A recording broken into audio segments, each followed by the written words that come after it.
please stand for the invocation, followed by the Golden Gator Band performing Amazing Grace, conducted by Mr. Alan Carter, Ware County Middle School Band Director. The soloist tonight is senior Desiree Spencer. Let us pray. Almighty God, we praise your great and wonderful name. The opportunity to be here tonight to witness this game between these two fine teams. Guard each player from injury and guide each fan with good sportsmanship. And we thank you for this nation. And Lord, that you would protect every man and woman that stands guard tonight to give us the freedom to enjoy this contest.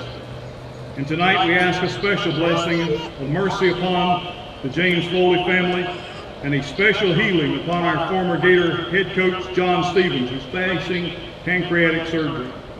God, we ask that you lead all of our visitors home safely to Brooks County, and we give you the praise in the name of Jesus Christ, our Lord and Savior. Amen.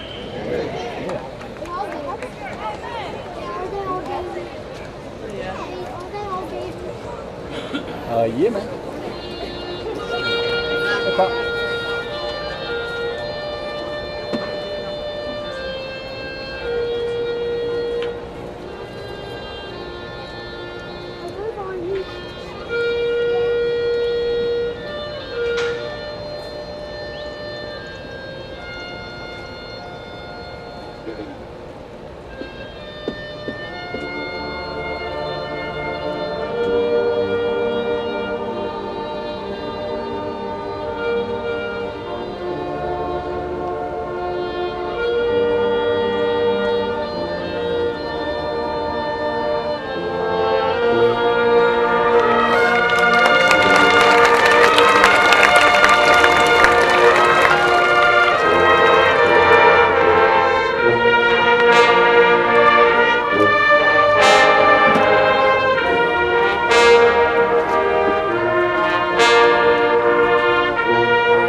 Is being presented by the 20th Battalion, Ware County Corps of Cadets. Your right guard tonight is Chuck Clark.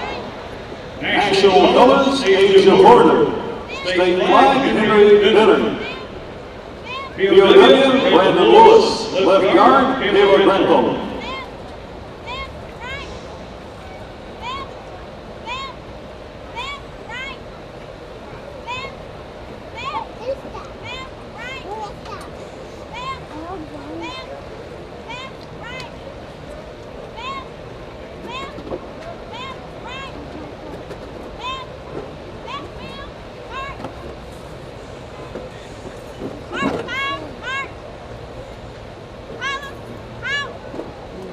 Would you please face the flag as we pledge allegiance to the flag, followed by the national anthem, played by the Golden Gator Band under the direction of Director of Bands, Albert Bussey.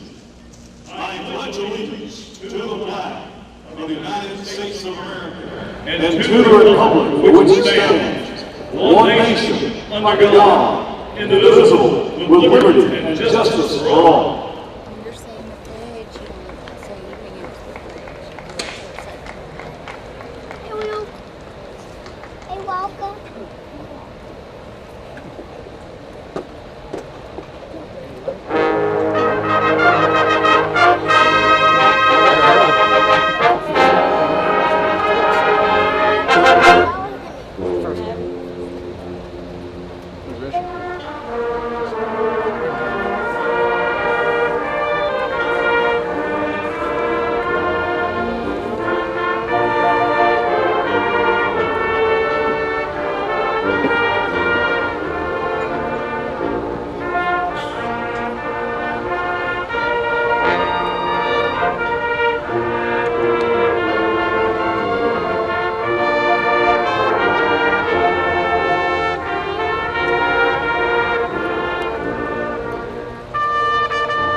If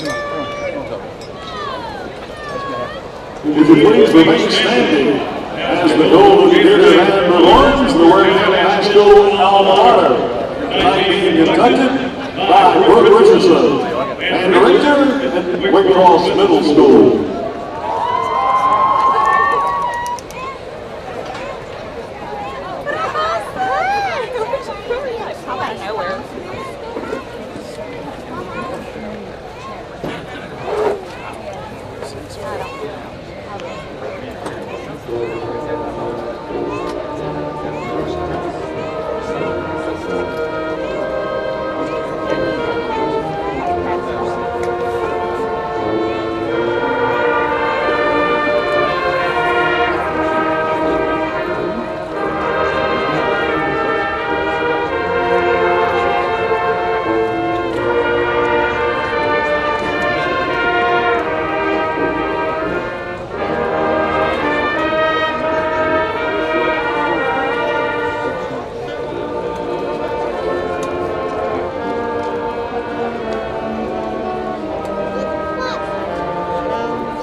The team captains for the coin toss is Bill Hughes, President and CEO of First Southern Bank, Dr. Wayne Delay, and his children, Arthur and Stella from the Southeast Georgia Pediatrics. They're proud sponsor of tonight's contest against First County. Ware County Touchdown Club is grateful to First Southern Bank and Southeast Georgia Pediatrics for their support of Gator football.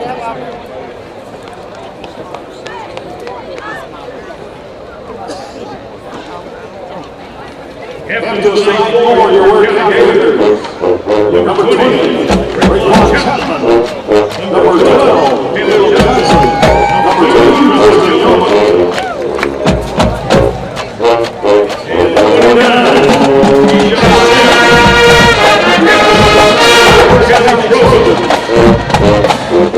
number 2, Ron Brown. Number 27, David Davis. Number 10,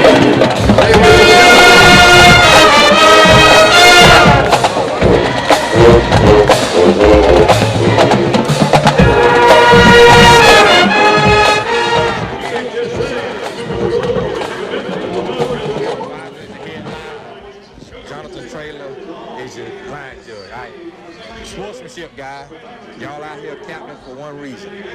Lead the team, all right? All right, white talking white, green talking green. Let's not be talking across to each other. Let's just have a game. White, you gonna call it? That's head, that's tail. What do you want? You want head.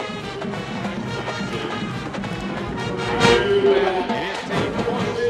Green, you want to talk. Step back to Ware won and deferred. All right, white, you want to receive, right? That's where you want to receive. That way. If you get on that side, green, white, you get on this side. All right, they just got there with that coin talk.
Skip, Mayo Clinic Health Systems, Walker Jones, Prime South and Flash Foods, and by Wendy Maddox. And now, here he is, the voice of the Gators, Brian Blunt.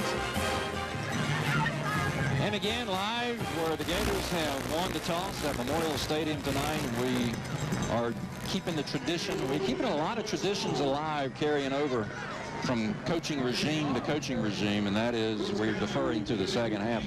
Franklin Stevens, of course, roots as a defensive coordinator. You wouldn't expect anything different.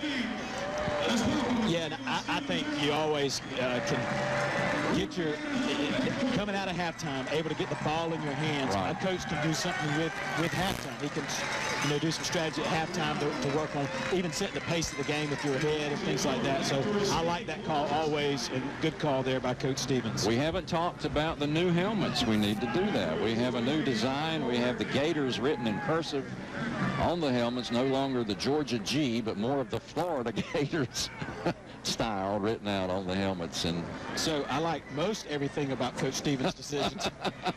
Well, at least we're not wearing orange. Oh, I didn't say that, did I? That's right. That's right. All right, we're setting to kick off. That is Tom Etheridge, our senior kicker. Tees it towards the right hash as we go left to right. Boots it kind of short towards that right sideline. Returned by Brooks. Stutter steps at the 20, comes up that sideline, steps out of bounds. We actually chased him out, courtesy of Irvin Nard, at around the 26-yard line. But on the return, Michael Rayford, and 1st and 10 for Brooks County. So as we're looking at what seems to be our starting 11, we see Laban Falk in at linebacker, who was out of action during the scrimmage, and then as well Tristan Yeomans, number 2, back at the safety position. The hands guy on offense, also the safety on defense, and you'll see a Stevens football team play players both ways. It doesn't matter if it's 130 degrees. He's always done that. 3 down linemen. The nose is Rasheem Collins.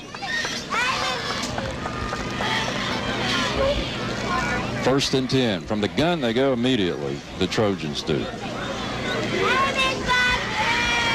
Snap kind of high. Back to pass. Long. Down the left side. Going up. We tip it away. Incomplete.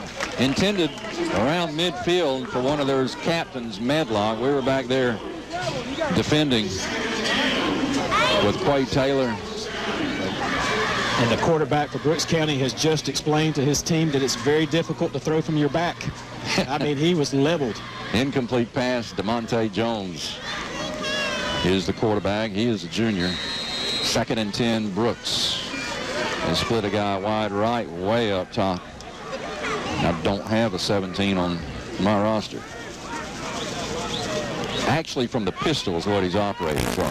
Jones turns around, hands off to the tail, who just hits a brick wall, bounces back. Ahmad Brown had nowhere to go, trying over the right side of his offensive line, and the green just denied him for about a 5-yard loss, maybe 4. And Brian, I think he even fumbled the ball momentarily. He was hit so hard. And with a 3-man front, rarely do you see one of those 3 men making the tackle. But that's setting up the second layer of defense. But we made the tackle right there with our nose guard. 4-yard loss. Nard on the tackle. Now from the gun, spread offense, rolling to his right. Jones looking, gets pressure, throws, hit, complete, but out of bounds, well short of a 1st down, up around the 25-yard line to that number 10, Medlock. And that was also, once again, he was punished when he let go of the ball. I think that was Rasheem Collins that just came in and just made him pay the price. What we did, we just rolled our defensive backs over. We gave him the short yardage and made the tackle. And so now we're in punt return formation. Yeah, check that Parrish on the reception. So 4th down and 11. Timeout Ware. Early on, 11:07 left first period. It's 4th and 11 when time resumes. 30-second break. You're listening to Gator Football. Waycross Heating and Cooling, your Carrier dealer, reminds you it's time to get your unit checked out to avoid problems later. And when your present system just won't cut it anymore, let Jeff Wade install a new Carrier heat pump and see how much you can save on your power bill. Call 285-2303 or stop by Waycross Heating and Cooling at 1801 State Street in Waycross. And remember, there's nothing better than a carrier. Back at Memorial Stadium, downstairs to Scott. Well, our defense is going to be the strong point tonight, I believe. Like you hit on early in the game, they're getting off the ball so fast. They're penetrating before the tackles and the guards can pick up the block. And then you got look like Levin Falk and a couple guys shooting those gaps. It's going to be a tough night for Brooks if we keep playing like this all game long. Nate Vick, the punter. Omar gives me that's who the number 17 is. Good snap to him. Boots it. Fairly high and lazy. Great bounce. 10, 12, 13 yards down to the 37 of Ware. Like to salute the following businesses for their generous donations at the hospitality room here in the press box. Burger King, Chick-fil-A, Dick's Wings, Domino's, KFC, Kroger, Subway, and Zaxby's. An all-star lineup of businesses in our area who do such a great job. We really appreciate it. Ed Flowers already getting accolades for the D.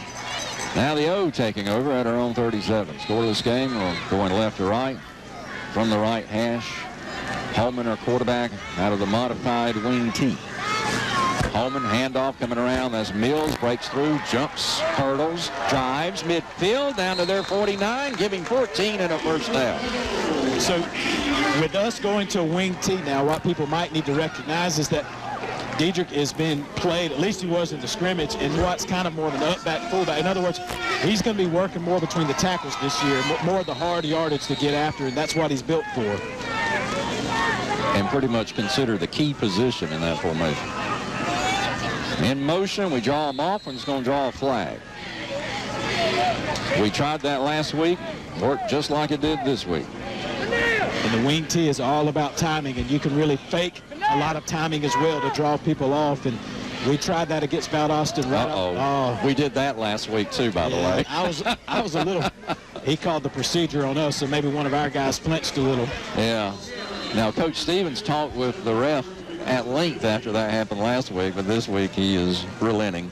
So it's 1st and 15. It's not offsides, Brooks. It's a legal procedure. We move first at our own 46. Scoreless game. First offensive series of the night for the Gators. Now a flag flies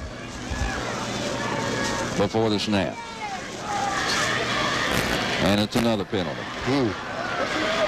And what is this? It would have to be procedure again. Yeah. And it's got to be something with how the center's maybe picking up the ball, because that's a little bit unusual that a back judge blows his whistle, walks up, and counts off the ball without even checking in with the official. So, well, that's true, Clay. He did pick the ball up to spin it to get the thread right. Okay. I think he's allowed to do an X amount of that. Yes, he is. At the 41, it's now 1st and 20. Suddenly, we're hit with 2 5-yard penalties after getting a 14-yard run by Mills. Quay in motion, handed to him going around the left side. They snip that out. We lose 3 more. All the white jerseys waiting on Quay Taylor coming from that right set on the wing over to the left. Brian on the tackle. That'll bring up 3rd and, or rather 2nd and forever now.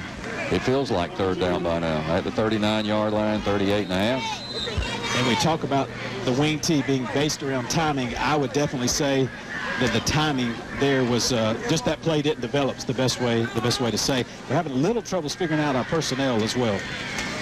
Just across our own 38, it's 2nd down. We have to get almost to their 39. Snap, handoff, flags fly. We jumped in the backfield. We're going to do a little wing T reverse. Thing inside reverse, and now we're back up 5 more. Now this is more of what I expected last week, Clay. When you change a system, and we're changing offense and defensive systems, I would think there's going to be, in real game situations, there's going to be some confusion for a little while. Yeah, and in that one, it's so much on timing and beating people to edges and getting the motion moving. There's such an anticipation about going. We just keep jumping early and keep jumping early. And so we have got ourselves in a second and an acre. 2nd down, we're at our own 34 now. Nothing. Brooks and Ware. The Trojans went 3 and out, and we are really have 3 penalties on us already. Out of the eye, look at this. Handoff. This is Mills just driving hard up to the 38-yard line, giving 4 yards. So maybe Coach Stevens says, all right, look, I'll give you all a break and let you run some of your old stuff until we can get a little more finesse here. But now it's third down. From our own 39, we have to go 23 yards down to their 39. Yeah, and you'll see whenever number 2, Tristan Yeomans, goes into the game, he is what I call our hands guy. And if they're going to run a designed pass route, number 2 will be in the game. Third down. We're not quite to our 39. From the gun, Holman looking for a screen, flares it out to the right side, complete, but well played by Brooks. We get dropped at the 37-yard line. It was complete to Urban Nard, but then their guy came in, Kenny Penny, and dropped us for about a yard, maybe a yard and a half loss on the screen out in the right flat. So Mills is our punter. Keep that in mind. I don't think you have anything to worry about here, but later on in the season, if it's 4th and 4, you might have to be concerned that your quarterback is the up man and your star running back is the punter. Good snap to Dietrich all day. Punts it off the side of his foot. And it just comes out of bounds. It's not going to be much past the line of scrimmage, maybe up around the 45-yard line or so. Side judge is doing the little raise the hand thing up to, get him to midfield. Midfield, Brian. He shanked it good. I mean, he and Hurley can get a piece of it. It looked like he dropped it. He moved the ball too far and shanked it. He did that last week, and then he followed it with about a 44-yarder, if I remember right, Clay. So. Yeah, and so that was kind of the only practice I went to. We were practicing punting, and they asked me if I wanted to come give it a try. I mean, they were letting everybody go give it a try, and right now that is somewhat of our Achilles heel is our. I'm not going to say special teams, but specifically punting. And Diedrich against Valdosta was really hot and really cold. And so, as we know, South Carolina, Florida State, Auburn, Tennessee, they aren't talking to Diedrich about being a punter. This is something this is something that he's having to take on his own. We salute the Ware County High School stream team. We provide the audio for them. So if you're watching online streaming through NFHS, then we say hello to you. We're the Gator radio broadcast team on 105.1 locally. That's also audio streaming courtesy of the radio station at waycrossradio.com. That's waycrossradio.com, anywhere in the world for audio streaming. 1st and 10, Brooks, ball dead on midfield here. They really go spread on this. Only one setback for Jones. From midfield, scoreless game. Brooks trying to draw us off. That doesn't work. Then they do the old look to the sidelines to get the play thing that so many teams, including us, have gone to. Brown is back with Jones as a setback.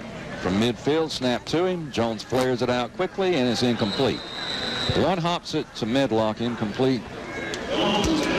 And those screens, Brian, we'll have to be careful on because sometimes those can actually be lateral fumbles. Now that wasn't, but right. you have to watch out for that. That can be a live ball. And I don't know quite how to articulate it, but we're just unsettled right now. We can't get our guys set up quite right. It's not hurt us yet on defense, but the coaches, all of the coaches are yelling and directing and repositioning. Brooks may very well feel the same way about themselves. 2nd and 10 at midfield.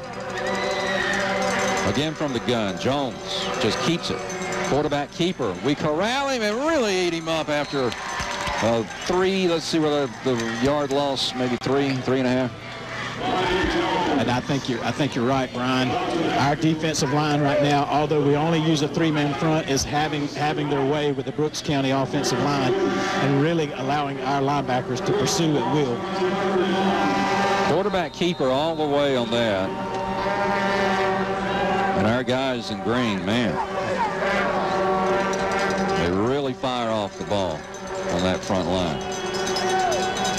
3rd and 13. Trojans with 4 receivers, 3 wide left. He's looking back to the right, throws a pretty long bomb, incomplete.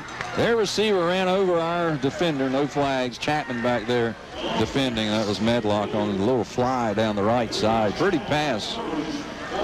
Too long, though, and now the Trojans will be punting for the 2nd time tonight. That's one of those where he just backpedaled as fast as he could, and he released the ball, not really even knowing where he was throwing it to. He was under that much pressure. Nate Vick to punt, and we put Quay Taylor back deep. Scoreless game. Working the kinks out on both sides. Good snap. No rush. Good punt. Kind of wobbly. Quay's going to have to let it bounce. Bounces less impacting than it did last time. Only rolls about 8 yards this time. Let's go down to the field with Scott. Oh, right. We seen what Brooks was going to show tonight. Medlock's going to be their workhorse, number 10. And you're going to see a lot of passes thrown to him. He's supposed to be one of the better athletes on Brooks' team tonight. So you're going to see a lot of work out of him. Spots the 12-yard line. We're on the left hash. 6:18 left first quarter. Nothing. Ware and Brooks, both teams really looking sluggish. If I didn't know better, I would think this is the scrimmage that I was going to last week. Actually, both teams looked pretty good last week in the scrimmage play. I mean, as far as execution. Oh, sure, yeah. Except for a few masks, and we pulled. But we didn't have these procedural penalties. Holman looking to the sideline, last-second instructions. Man in motion's Taylor. There's that inside handoff. Laban Falk, 20, 25. His shoe comes off up close to the 30-yard line. That is that quick hitter where everybody's looking for the man in motion, Taylor, to get the ball. Instead, you just do a little flick handoff to your fullback, and Falk got all the way up to the 28. Brian and Clay, have you seen how much weight that Laban Falk's lost since last year? It must have been some kind of conditioning program this spring, because, I mean, he looks twice as fast as he was last year. Ball between the 28-29. Toss. Diedrich, left side, trying to get a block. He breaks a tackle. He gets 8. He's still driving. He may have a first down before it's over with. They're going to stop him, his penetration, right there at the first down marker. Let's see what the spot will be. Yeah, he was never actually taken down to the ground. He kept his feet. Give him 9 at the 38-yard line, 2nd and 1. By the way, Tommy Palmer will not be this week. He sent out an email yesterday. Technical issues. Did not have pregame stuff this week. Will not have postgame this week. He hopes everything is up and running next week. We go to the standard eye. Handoff, Diedrich coming to right side. Stutters outside, but that was read well. Good open field tackle in there by that same guy, Kenny, that has done so well for them so far. 9 yards, so we're still 3rd and a foot. With this wing T blocking out on the perimeter is essential. I watched that, and Josh Johnson held a block for as long as you needed. So if we can get somebody outside, I think there's going to be room to operate. I stand corrected. He got 3 feet, and they're giving him the new life on the sticks. 1st and 10 Ware at our own 39, 5:28, no score.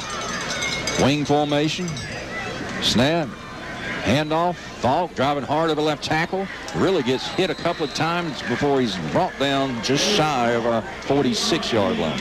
A little like Larry Zonka then, guys. He really is. He's running like that. He's running with purpose this year, you know. I mean, that extra weight has made him. I'd like to see what his 40-yard dash is, because he's muscled up, but he's lost that weight. 2nd down 3 after that 7-yard gain by Falk.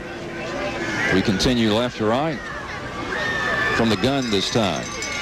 Handoff, Burley coming around, end around. He turns it up, midfield, 40, gets a block, 35, 30. He's into the clear, 10-5, touchdown. On a speed sweep. So Sammy Burley gets to watch tape and come back and thank Josh Johnson and Jacquez Bowles for just opening up holes for him, hole after hole after hole. Johnson just really opened it up as well as Bowles. Point after attempt forthcoming here. So I see, Brian, they kind of do the swinging gate as well. It looks like Yeoman's, our Mr. Everything, is the snapper.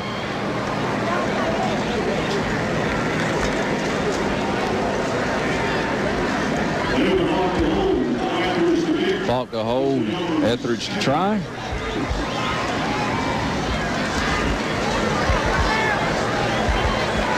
Kind of a high snap. Gets it down, set. It's up. Birdie, yeah.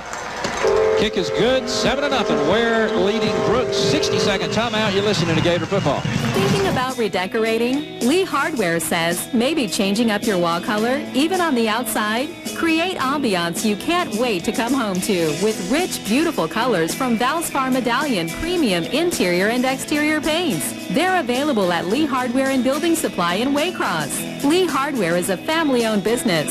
They feature a complete selection of lumber, millwork, and related building materials. And of course, famous Valspar paint. Lee Hardware says, go Gators! Football fans, listen up. The SEC Network is coming to Vive. It's wall-to-wall, 24/7 fantastic coverage with 45 live games, including games from all 14 SEC schools in the first 4 weeks. Plus studio shows, SEC Storied, and hundreds of men's and women's SEC games. It all kicks off August 14th on Vive. Don't miss a single snap. Call 855-578-BYBE now. That's 855-578-BYBE. So Sammy Burley on a speed sweep, 54-yard touchdown run, weaving in and out of traffic. Great downfield blocking for the guys in green and gold and white. And we kick off down that side, taken at the 7, and the guy stumbles down to the ground at about the 9-yard line. Number 2, one of their captains, Ahmad Brown, the senior, could not keep his footing. Let's go down to Scott. Well, I spoke too soon about the foot, and he just tore up a chunk of grass right here. But, you know, they got all kind of footwear the running backs and stuff can choose from, and whatever he's got on, he needs to make a pit stop because he had no traction. At the 9-yard line is where it's spotted at, 1st and 10. Brooks, the whole team goes over to the sideline before they begin this series. Do a little huddle. Last second instructions from the coach, and they're ready to go. Right up to the line they come from the left hash, going right to left. 4:34 left in the quarter. 7-0 Ware. Jones is in the gun. 2 setbacks this time, 3 receivers. Snap handoff to one of them. Hey, we tackle both of them. Push them into the end zone. I think they're not going to give us that. I think it's going to be forward progress, yeah. Good gracious. Wow, they're going to say back to the original line. I'm kind of surprised at that. We actually tackled both the running back and the quarterback. Miller and Jones both got grabbed by our front line. That was unreal. I mean, they never, all they did was meet. Neither one of them had time to take the handoff, Brian. You're exactly right. Trying to do a little read, and wisely they held on and went down together with it. At the 9, 2nd and 10. We're showing blitz, and we back off.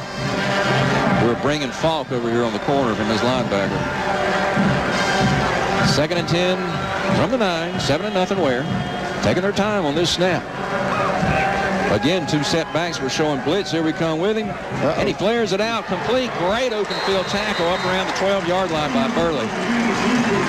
Yeah, Laban Falk just came through a typical linebacker blitz kind of gap and got his hands up. He might have even tipped it a little bit. Burley gave him plenty of room, but as soon as he caught the ball, maybe on a 3 or 4 yard grab, Burley was there for the tackle. Well, they're back to the original line of scrimmage. 3rd down, 10. I thought he got a few yards out of that anyway, but apparently not. Nope. Jared Cody on the reception, Burley on the tackle. It's 3rd and 10. Back at the 9. Jones trying to draw us off, almost pulls us on the left side, but Wright gets back. Didn't quite break the play. 3 down linemen. Now you got 5 on their offensive line. Delay a game, Brian. Yeah. We saw this last week. We saw our guys just really shooting the gaps against Valdosta's offensive line. They really didn't have an answer for Collins and Wright. That's Terrence Dukes. Yeah, Dukes. And right now, Brooks is kind of acting the same way. All right, the spot now, half the distance is shy of the 5-yard line. Snap, Jones looks, No, he goes down for a safety. And then he just tosses the ball, but he's down. And that's Irvin Nard getting in on the safety of Jones. Yeah, with some help from Stephen Wright, but they do not have an answer.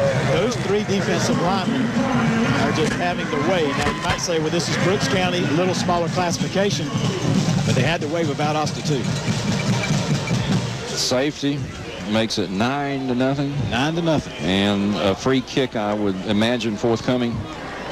That's right. Probably a lot of water breaks tonight, more than you normally will see. They'll have to watch that pretty carefully tonight. Let's quickly take, speaking of break, a 30-second timeout. Gators 9, Brooks nothing. 30-second break. You're listening to Gator Football. Hi, this is Dan Good with Ag South Farm Credit in Blackshear. Ag South has been in business for nearly a century, and when it comes to land and ag loans, we're experts in the field. If you found the perfect piece of property and need financing, give me a call. Ag South has fixed-rate competitive land loans for up to 20 years, and with our co-op status, we return a portion of our profits to our members. We make loans that pay you. Call today at 912-449-4701. And go Gators! And MLS number 687118, an equal housing lender. Back at Memorial Stadium, Brian Blunt, Clay Thomas, Omar Oliver in the sky. Quickly to Scott on the turf. Well, their host a while ago for Brooks County, number 10, Medlock, he got shook up, and they brought a substitute in. Medlock, he's nursing a bad knee as he come in the game. Now you see right here, right in front of you, Brian, he's kind of nursing it right now, so we'll see what he's going to do. But they're going to actually kick it in place kick style here. And it's booted. Of course, way back. Bounces. Mills picks it up right around the 40. Finds a seam up the midfield, and they grab him from behind, but not before he's into Trojan territory around their 48, 47-yard line. So let's see if we can settle down here and maybe just put that whole first series behind us. I think we can get the offensive line settled down, get our timing kind of situated, and I think we can have some productive. We've had more success actually out on the edge than we have between the tackles, other than Mills one good run. Jesus Carrion was on that kickoff for Brooks. They have him listed as well as a defensive lineman, just a junior. Excellent field position. Hard to argue with this. At the 46 of Brooks, 9-0 Ware, leading 2:35 left. First quarter action at Memorial Stadium in Waycross. We're on the left hash, going left to right this period. Hallman's going to operate out of the wing T under center, and now play is stopped. Timeout Gators. Second one, I do believe. It is. And with this timeout, let's take a 60-second timeout of our own. You're listening to Gator Football. Start living the skiff life today with America's #1 selling boat brand, Carolina Skiff. Affordable, durable, and versatile, our full line of all-purpose, all-composite boats will keep you focused on enjoying your time on the water. And with Carolina Skiff's fuel-efficient hull designs, you'll get more fun for your money for years to come. See your Carolina Skiff dealer today or visit carolinaskiff.com for more information. Go anywhere, do anything in a Carolina Skiff. Home isn't where you live. It's where people understand you. It's a connection to the things that really matter. At First Southern Bank, we understand what it means to live and work in our community and what our community means to the people and businesses that live here. We're your old friend and neighbor, but with a new name and a renewed dedication to the one place that matters most to all of us, home. Proud supporter of Ware County Gators football. First Southern Bank, investing in you since 1907. Member FDIC, equal housing lender. Back at Memorial Stadium, 1st and 10 Ware at the 46 of Brooks. 9-0 Gators lead. And we get back to that position that we were about to begin with before the timeout. Belcher in motion. Little misdirection handoff. We're finding our way through. Mills down to the 38-yard line. Getting tackled by Reynolds. And Belcher has been hurt, Brian. It's good to see him back on the field. Most explosive player on the team as far as quickness and excitement. So it's good to see him out there. Gain of 8 for Dietrich, 2nd down and 2. So we're beginning to practice, if you will, the reps on the little finesse of the wing T. The multiple handoffs, I should say. Toss. Over to Quay Taylor, left side. First through, 30. Finding his way, 20, 15, 10. Gets dragged down from behind around the 5-yard line. What a run by Quay Taylor. And only in your 30th year can you come up with mining your way through. I like that. That was good stuff. But Quay Taylor looked good, and this seems to be like we're in a little bit more sync. Now, I will tell you, he had to delay for the pitch for a second. And I can tell you, Stevens will point it out to him. Even on that big of a carry, he likes perfection. He had to stutter step for the pitch, and so that's something you'll see them work on. Xavier Davis caught him from behind, but not before he got to the 5. 1st and goal Ware. Again, staying on that left hash. Holman, handoff, right side, cut back, and Chapman scores. Brian, already we're seeing a host of Gators touch the ball out of the backfield. And with 1 minute, 28 seconds still left in this your first quarter. We have the Gators on top, 15-0 as we bring out the swinging gate to see what we're going to do with it. We even line our kicker up over in the gate. That's pretty interesting. All 5 foot tall of him over there in the swinging gate. Now we decide to kick the ball.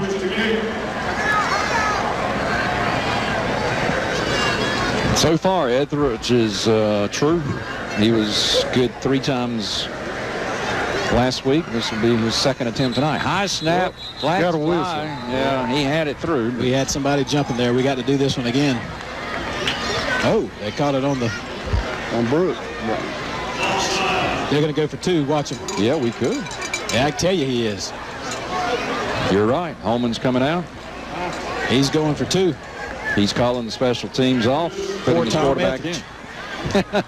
Poor kid. Well, his record will still stay okay, all right. Unblemished. I talked to him at dinner tonight. He's a nice young man. His batting attempt is not being counted this time. That's right. But he at least got his family still thinks he made it. So we won't tell them any differently. All right, we're going for 2. Penalty against Brooks. Put us at the 1.5. We tried to get a little closer with some motion by Chapman, but they didn't bite. Here we go. Chapman again. Hand off to him. Coming around. Turns it up, and he's got it. 2-point conversion good by Raekwon Chapman, who also scored the touchdown. 17-0. Ware leading Brooks. 60-second timeout. You're listening to Gator Football. Once again, the body shop of Waycross sets the standard of excellence and leads the way in new technology by being the first shop in this area to use a PPG environmentally friendly high-performance waterborne paint system. This new waterborne paint system has excellent accurate color matching. We are your insurance-approved collision specialist and offer 24-hour towing and after-hour claims assistance too. The Body Shop of Waycross, Brunswick Highway. Call 285-3840. When you step into Prime South Bank, you immediately know that you're welcome. You can count on familiar faces when you come in and smiling faces when you call. At Prime South Bank, all decisions are made locally and quickly in the branch. You don't have to worry about being referred to Atlanta or Charlotte. We have over 175 ATMs located in flash food stores in Georgia and North Florida. Bank with your neighbors that you know and trust. Prime South Bank. The same today, tomorrow, and next year. Member FDIC, Equal Housing Lender. WKUB Blackshear Waycross. Let Wendy Maddox at Cobblestone Realty help you get the best value, whether you're buying or selling. Call Wendy, 912-281-7781. And on the kickoff, what a golf move by Etheridge. Had a backspin on the ball. Their receiver just had to watch it, thinking it was going to go out of bounds. Brown watched it die without going out of bounds. Right around the 15, Quay Taylor tackled him right there, so give him the 17, and Brooks starting in a hole once again. And that's good special teams, and that works in high school football. You normally see teams take the ball around the 30 or the 35, so them starting at the 17th, that's victory Gators. 17-0, Ware leading Brooks. Trojans with the ball at their own 17. Jones, a quarterback from the gun, 4 receivers. Twins on each side. Now he puts one in motion. Fakes it to him, drops the ball on the ground. We're going to eat him up for a loss back around the 13. All kinds of green jerseys. Trying a little, or I won't call it razzle-dazzle, but they put their slot guy over here on the left side in motion, and there's just nothing clean on the handoff. Wisely, Jones got the handle on it, but loss of 4. And Laban Falk actually comes out of the pile with the ball, but not before the whistle was blown. They're ready to set up again. Second down and 13. Or 14. Gosh, I hear a cheer. Sounds like LSU over there. Swings it out over here on the right side, complete. And we get the receiver up around the 15-yard line. Medlock on the reception back in the game. But only up around the 15, so there's still 12 to go for a first. And this quarterback, Brian, as soon as he gets the shotgun, he is just panicking to get the ball out of his hands, and that's the kind of pressure that we're getting after him. You can tell he's athletic. He just doesn't have the time to set up the play as he's back in the shotgun again. 3rd down 12 from the right hash. 17-0 Ware. Time running out. We're going to let it expire. Yeah, Brooks is going to let it expire. 17-0 Ware leading here as we go to the second period. 90-second timeout. You're listening to Gator Football. Crawford Jewelers, your hometown jeweler since 1957, is a proud supporter and radio sponsor of the mighty Ware County Gators. Crawford Jewelers was built on quality, integrity, and service. Diamond professionals and GIA graduates are waiting to serve you. Like the Gators, Crawford Jewelers are #1 by Reader's Choice 2013. 24-hour shopping at CrawfordJewelers.net. And go Gators! When it's speed, quality, and reliability that you want and need, but price is also an issue, look no further than Dixie Chopper. Dixie Chopper offers a variety of zero-turn lawnmowers that fit every yard and every budget. See them today at your local Dixie Chopper dealer, Southeast Mower and Saw Shop, 2294 Brunswick Highway, Waycross, behind the mall. Or visit us at DixieChopper.com. Remember, Dixie Chopper is the world's fastest lawnmower, and there's one that's just perfect for your lawn. Time to transform your inner beauty. Yes. Make that interior beauty even better. It's the new paint studio at Ace. Believe it. Luxurious color from Valspar Optimus and Valspar Aspire. It's a color-tropolis. Exclusively at Ace. Be sure and stop by and meet Ham Parr, your new paint manager in Nahana, and see Ian McFadden in the paint studio in Blackshear. Ace is a place to help the hardware folks. Helpful is beautiful. At participating stores. I'm Brian. We have Wayne 7, Glen Academy nothing, Effingham 7, Liberty nothing, first quarter. Wow, here at 17-0 Ware leading Brooks. Second quarter, we swap sides of the field. Trojans with the ball, 3rd down and 12 at their own 15, going left to right now. Snap to Jones, rolling left, turns it up, will run all the way. We grab him, Falk does, by the ankle, only gets up around the 19, so give him 4, but well short. And Brooks will have to punt. And the 4 is actually not as encouraging as it sounds because we intentionally played a very soft defense. We sent our 3 defensive linemen in pursuit, and we just softly dropped everybody back up. So great defense. I'll tell you another interesting thing. You see our offensive coordinator, Coach Spurlock, also coaches a position spot on defense. So he's very involved with the defensive secondary, and I think our pony position. At the 19-yard line, 4th down, 8. Dick to punt, good snap, no rush. Boots it. Pretty nice. Belcher's going to return it. 48, 45, breaks the tackle, 40. Oh, and gets hit from the front and back right around the 38-yard line. Number 3 coming up was Parrish helping out on the tackle. Let's go down to the sidelines with Scott. All right. We got I walked the Brooks County sideline a while ago, and they've got a bunch of Greyhounds. You're going to see our defensive line probably dominate this game most of the night if they keep playing like they are right now. But Brooks County, don't count them out because they got a lot of great athletes on this team. A lot, basketball, just like us, we got a good mix of players this year. Belcher took that punt return probably 3 yards in front of a defender who was heading right on him, and he made him miss. At the 38, Holman puts him in motion. Handoff instead. This is Bowles, who finds his way over right tackle. At the 35, a player coming in a little bit late, but no flag. Got a player shook up for the Gators, Brian. That might be Bowles. Can't tell. At the 35-yard line, yeah. It is. And as he was almost really getting back up, the player just came and listen. Kind of pancaked him. Pancaked him as he was getting back up, and the officials can't see everything. This is a great crew. He knocked the wind out. Yeah. Yeah, he's pulling up on the drawers right now, or the pants, excuse me. We've got the coach checking on him, and Coach Broderson, Dr. Broderson as well down there just taking a peek at him. Yeah, a little late contact. Probably not intentional because, well, they didn't call it for one thing, but like you say, it still, Bowles doesn't feel that way, but he gets up okay. Yeah, he had the wind knocked out of him. Fell on the football, I'm sure. Well, the biggest lineman from Brooks fell. It was the biggest lineman, you're right. Gain was to the 34-yard line, so give Jaquez, 4 yards? When play resumes. I tackle people very well when they were on the ground. I excelled at that. What was that Mickey Cackleback said? Yeah. Didn't make any tackles, but I jumped on the pile twice. There you go. I think he wrote a book like that, didn't he? He did write a book like that. Cecil Brown, I helped put some input in that. At the 34-yard line, second down, 6.5 or so, maybe closer to 7.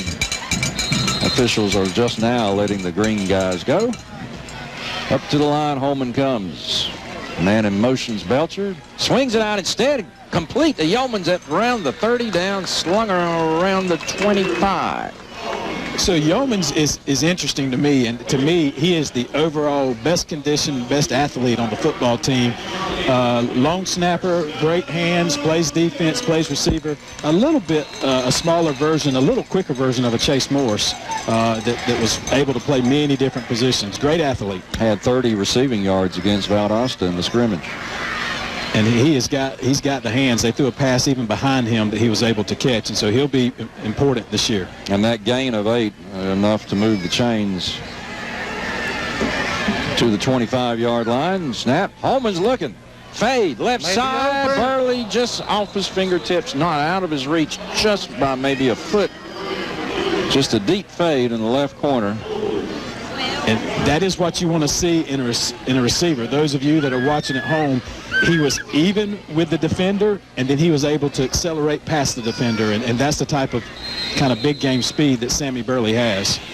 Incomplete pass stops the clock with 10:23 remaining, 17-0, Ware leading here in the first half. Holden is your defender on that particular play, by the way, and he's just a freshman. Holman, their quarterback. Little quarterback draw. It might be a busted play. No, okay, it was carrying. That was Falk, rather. That's what the wing T will do, too. The full play-by-play guy. Late flag, bro. All right, the gain was to the 15 on Falk's carry. That one's on us. The second guy that makes the hits, always the guy that gets caught. And in that case, Laban just got a little hot-headed there. And as he was getting off the pile, he got a little cheap shot, but he returned the cheap shot, and he got caught. So we might have been better if Holman had kept the ball. Yeah. Yeah, I was telling Rhonda last week, I said, you know, the wing T, unsportsmanlike, is the call against Ware County. I was telling her the wing T is a great offense except for the poor play-by-play guy. Can't imagine who that is. Well, I saw something interesting there, Brian. I like it. He runs off the field, and he runs to 3 coaches that are piled up.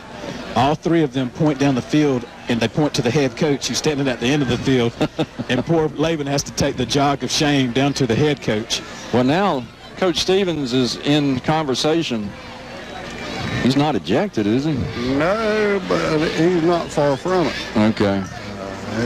He's very animated. All right. Well, Stevens is talking with the ref to get the story. And so where we're at now is just at about the 28-yard line. It's first down 13. That penalty coming after the run. So the run counts. Now we're backing up again. Or we're rehuddling or something. Rehuddling, Brian. Yeah, we're out of sync. We're out of joint. Well, we have been all game long. Where's that rhythm at? We always talk about. Yeah, well, first game. So yeah. But we had a pretty good rhythm in the Valdosta game. So yeah. Broken rhythm. The Stripes were actually talking with Brooks about something. Now Holman's jumping up and down like something's not right. Okay, we're missing a player. Dedrick Mills quickly out. We're trying to get set. 28-yard line, and he turned up. And it's going to cost us. Flags fly, whistles blow, penalty on Ware. You know, I've lost count. I was counting. I think that's 5 on us. Yeah, and Dedrick just cut upfield, became in motion across the field and just cut upfield a little too early. A la USFL. He took in a little shortcut. 17-0, Ware leading Brooks. Another penalty. Backs us on a motion to 32. 2-yard line. We have to get, by the way, if you've lost count by now, to the 18 for a first down, maybe 17. 17-0. Ware leading Brooks. Second period, clock running. Still trying to get set. We are still trying to get set. We're going to have to call our third timeout. Yeah, we had to use it, had to burn it. We just can't get our personnel straight. Now look, if we keep this up, I'm going to let you do the next show with Coach Stevens. No, thank you. Well, we won't tape it tonight, I can tell you that. But he's ahead 17-0 nonetheless. 30-second break, and you're listening to Gator Football. Gator fans, are you looking for a new set of wheels and want a great rate to go with it? Well, look no further. United First Federal Credit Union has rates starting at 1.99 for up to 72 months on new or used vehicles. Terms and conditions apply. Come by our new Waycross office on Memorial Drive and talk to Cindy Hickox, Tommy Cannon, or myself, Jack Yarborough. United First, equal housing lender and federally insured by the NCUA. United First, helping people afford life. And as always, go Gators! Back at Memorial Stadium, Brian Blunt, Clay Thomas, Omar Oliver in the sky. Let's go down to Scott Tanner. Well, with your 30 years of experience, I mean, you know what to do with a coach and what not to, but this coach here, he is something else now. He demands perfection, and when something goes wrong with the refs, too, he wants a thorough explanation of what's going on.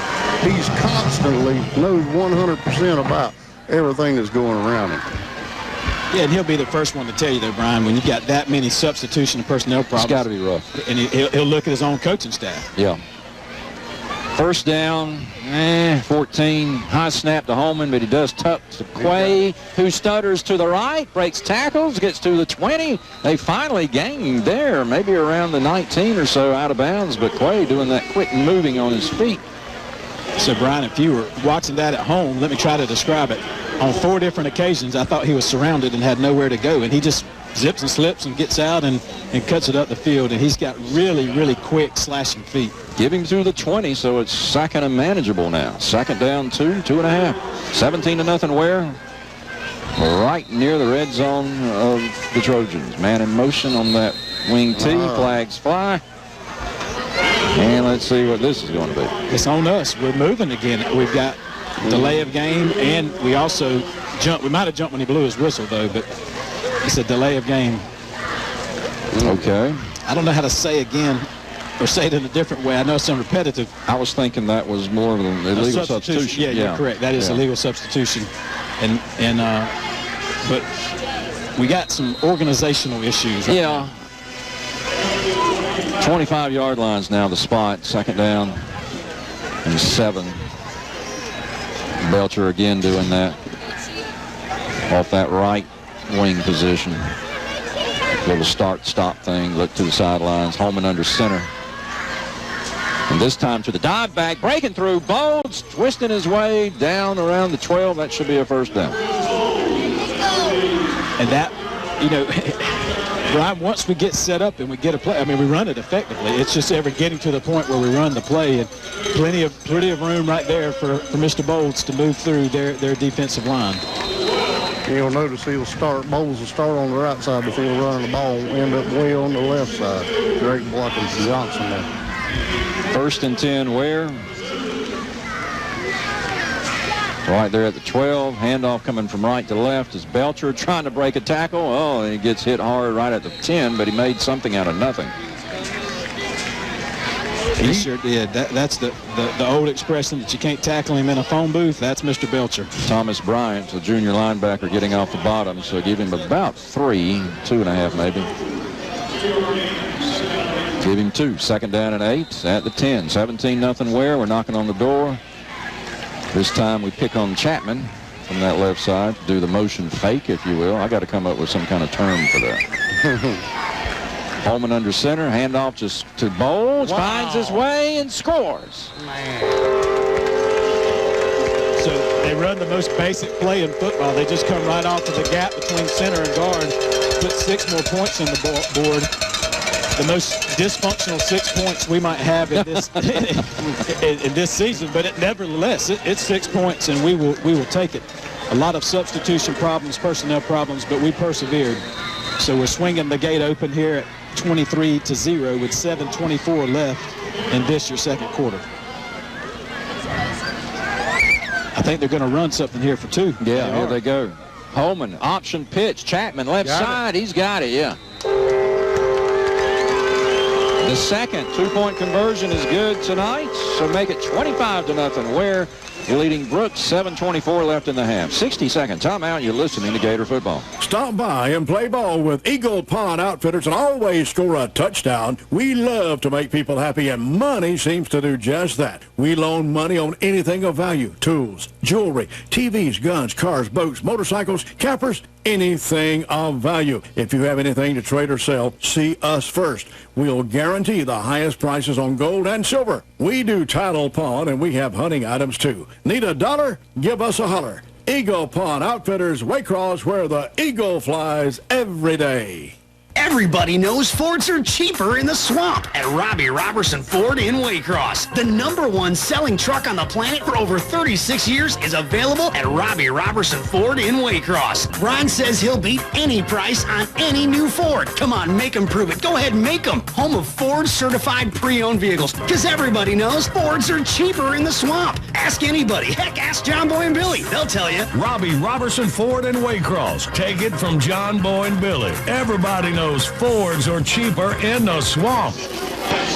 Back at Memorial Stadium, where the Gators have made it 25-0 tonight on 3 touchdown runs.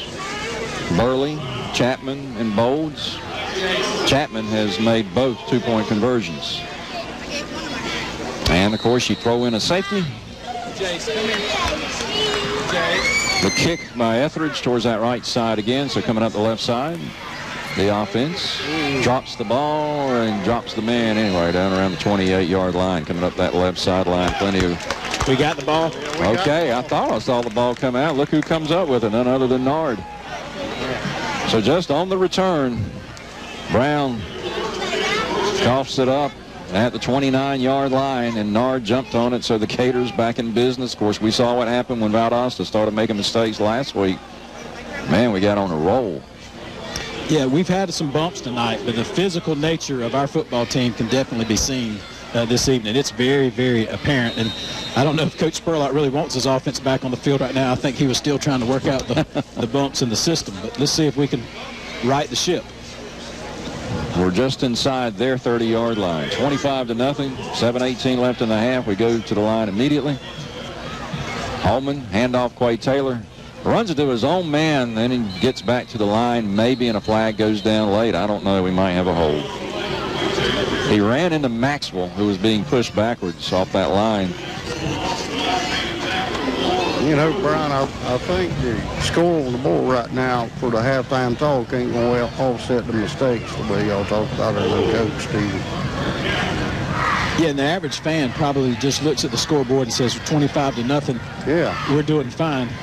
Everyone in this house might think that, but one Coach Spurlock and Coach Stevens do not think that, I can assure you. And look how full the reserve section is already for an early game as hot as it is tonight, guys. Do you know that we had 5,700 people at a scrimmage last week, Mr. Tanner? Wow. 5,700. That's great there. Of course, Valdosta brought a good amount as well. All right, the spot, the 41 on the hold. Now Diedrich gets to do the start-stop thing. Look to the sidelines to get to play. And the 41. 25-0 Ware on a very disconnected ball game tonight. Fake it to him. Handoff dive. Bowles to the 35. Goes down on one knee at the 30, but good yardage for Jaquez. Yeah, they keep those guys in motion, just making sure that the defensive ends and the outside linebackers are honest, and they're just running those quick hits. And we're getting to the second layer of defense, and Bolts has enough moves to negotiate and navigate through that second layer of defense. I was wondering why Holden, a freshman's in there playing, but he's making a lot of the plays tonight out of the secondary. Second down, 11, a short 11, if you will, at the 31. Quick hitter handoff, Bolts again. Gets turned around, spun around once or twice, gets about 3 yards. Perry was the first to hit him.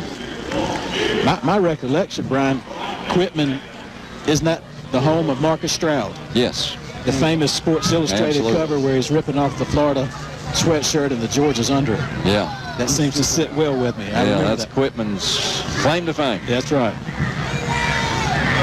So at the 27-yard line, it is 3rd down and a manageable, if you will, 7. Now, out of a wing T formation, you don't see a lot of passing, so you don't really want 3rd and longs if you can help it, but we have one here. But it is at least under 10. He's back to pass, throw a screen, and he does a middle one. Complete to Chapman. He hurdles a guy, cuts back, gets to the 22, and close to a 1st down. No. Thought he got denied, but I would imagine we might go for it here. Yeah, Chapman really showing some moves. You're kind of in high school 4-down territory that you're close enough that you don't want to punt, but you're far enough away that you don't feel comfortable kicking a field goal. And it won't hurt you if you don't make it. That's right. This is probably as good as a punt. Quick hitter here, guys. Quick hitter. 4th down a yard.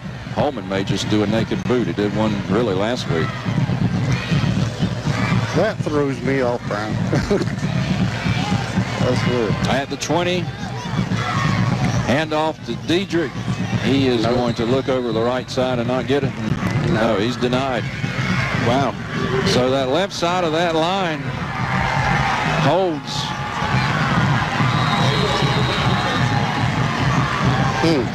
That's interesting. Wow. And ironically, I think had Holman kept the ball, he would have had a 1st down.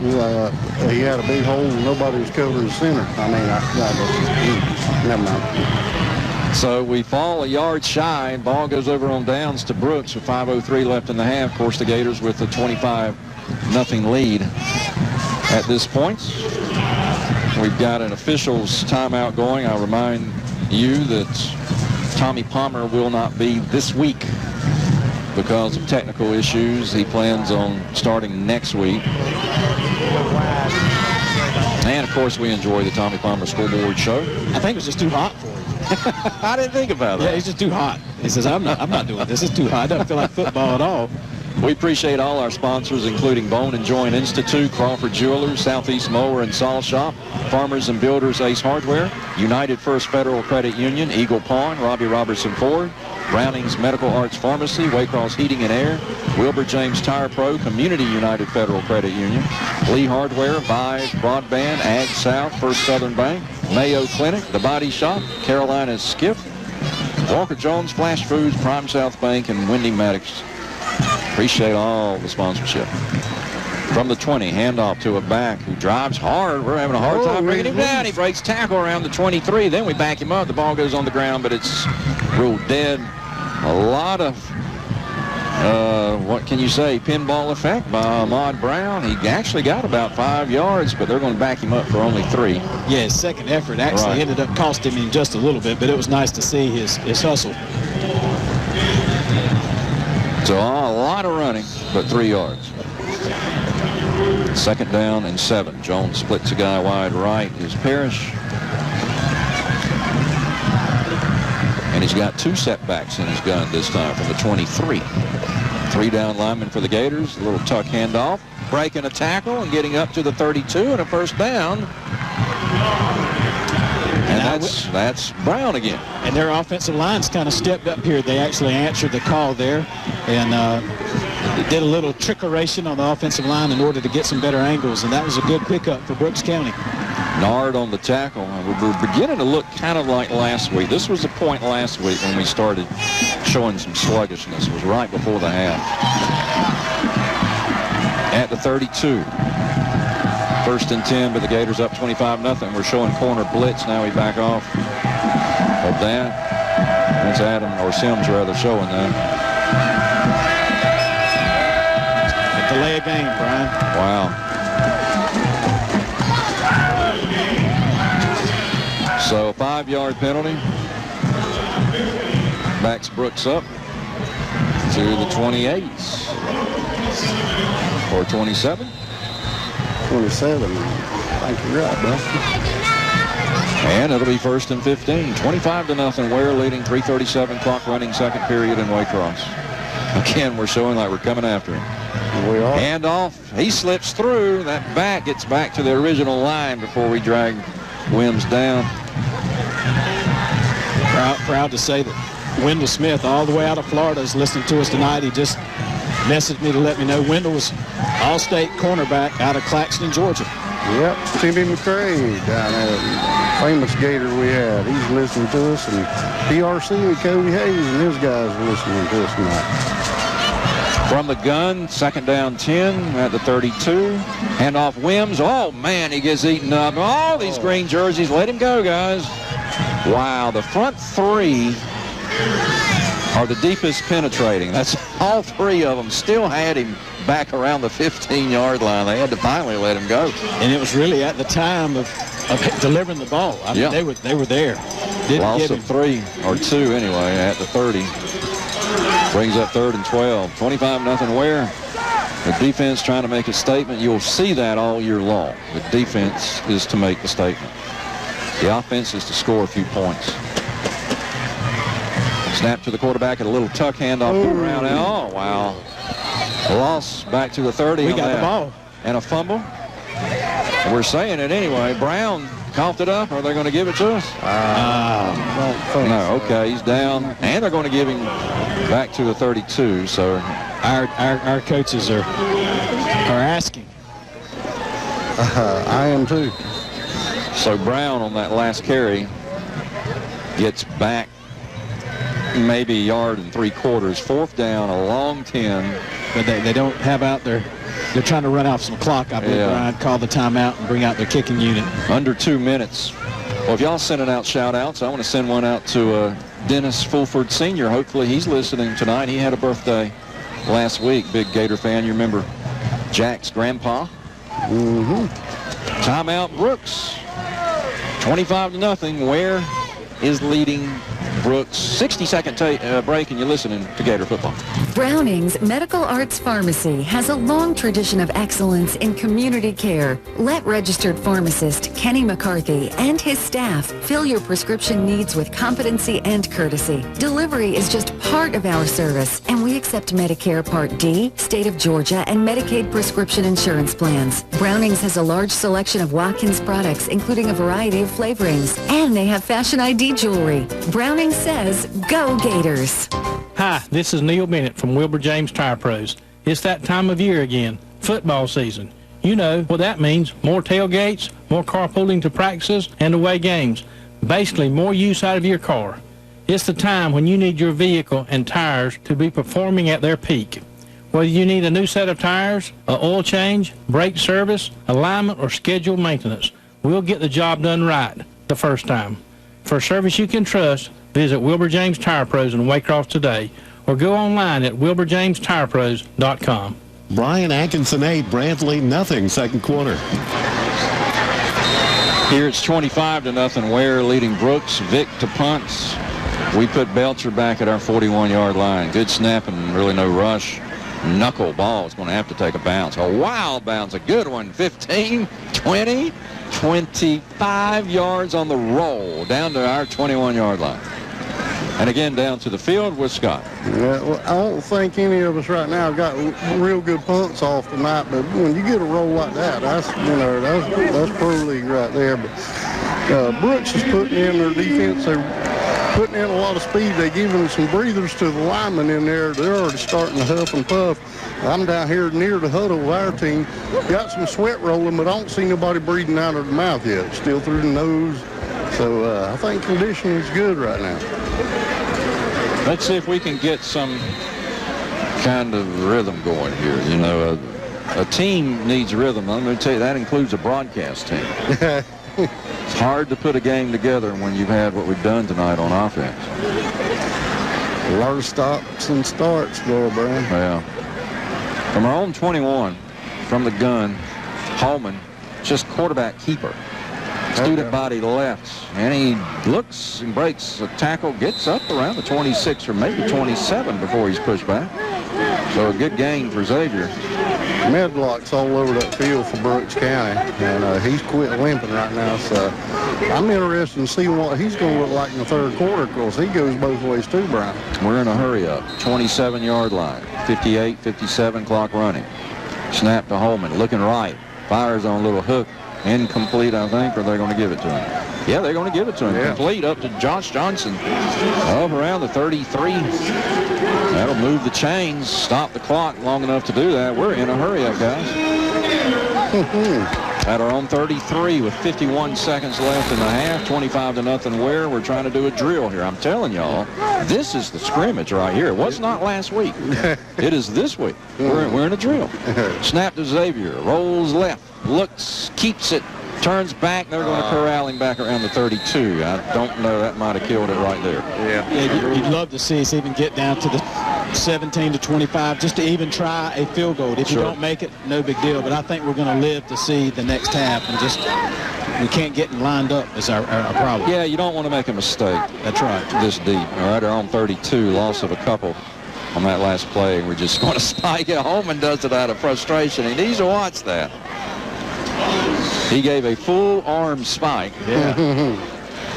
Had that ball been aimed, it might have gone 50 yards. Yeah, his center's not going to appreciate that bouncing back up either. He's going to have a long talk with him about how hard he spikes that ball. I've seen that. So we stopped the clock with 11 seconds left at our own 32-yard line, 3rd and 12.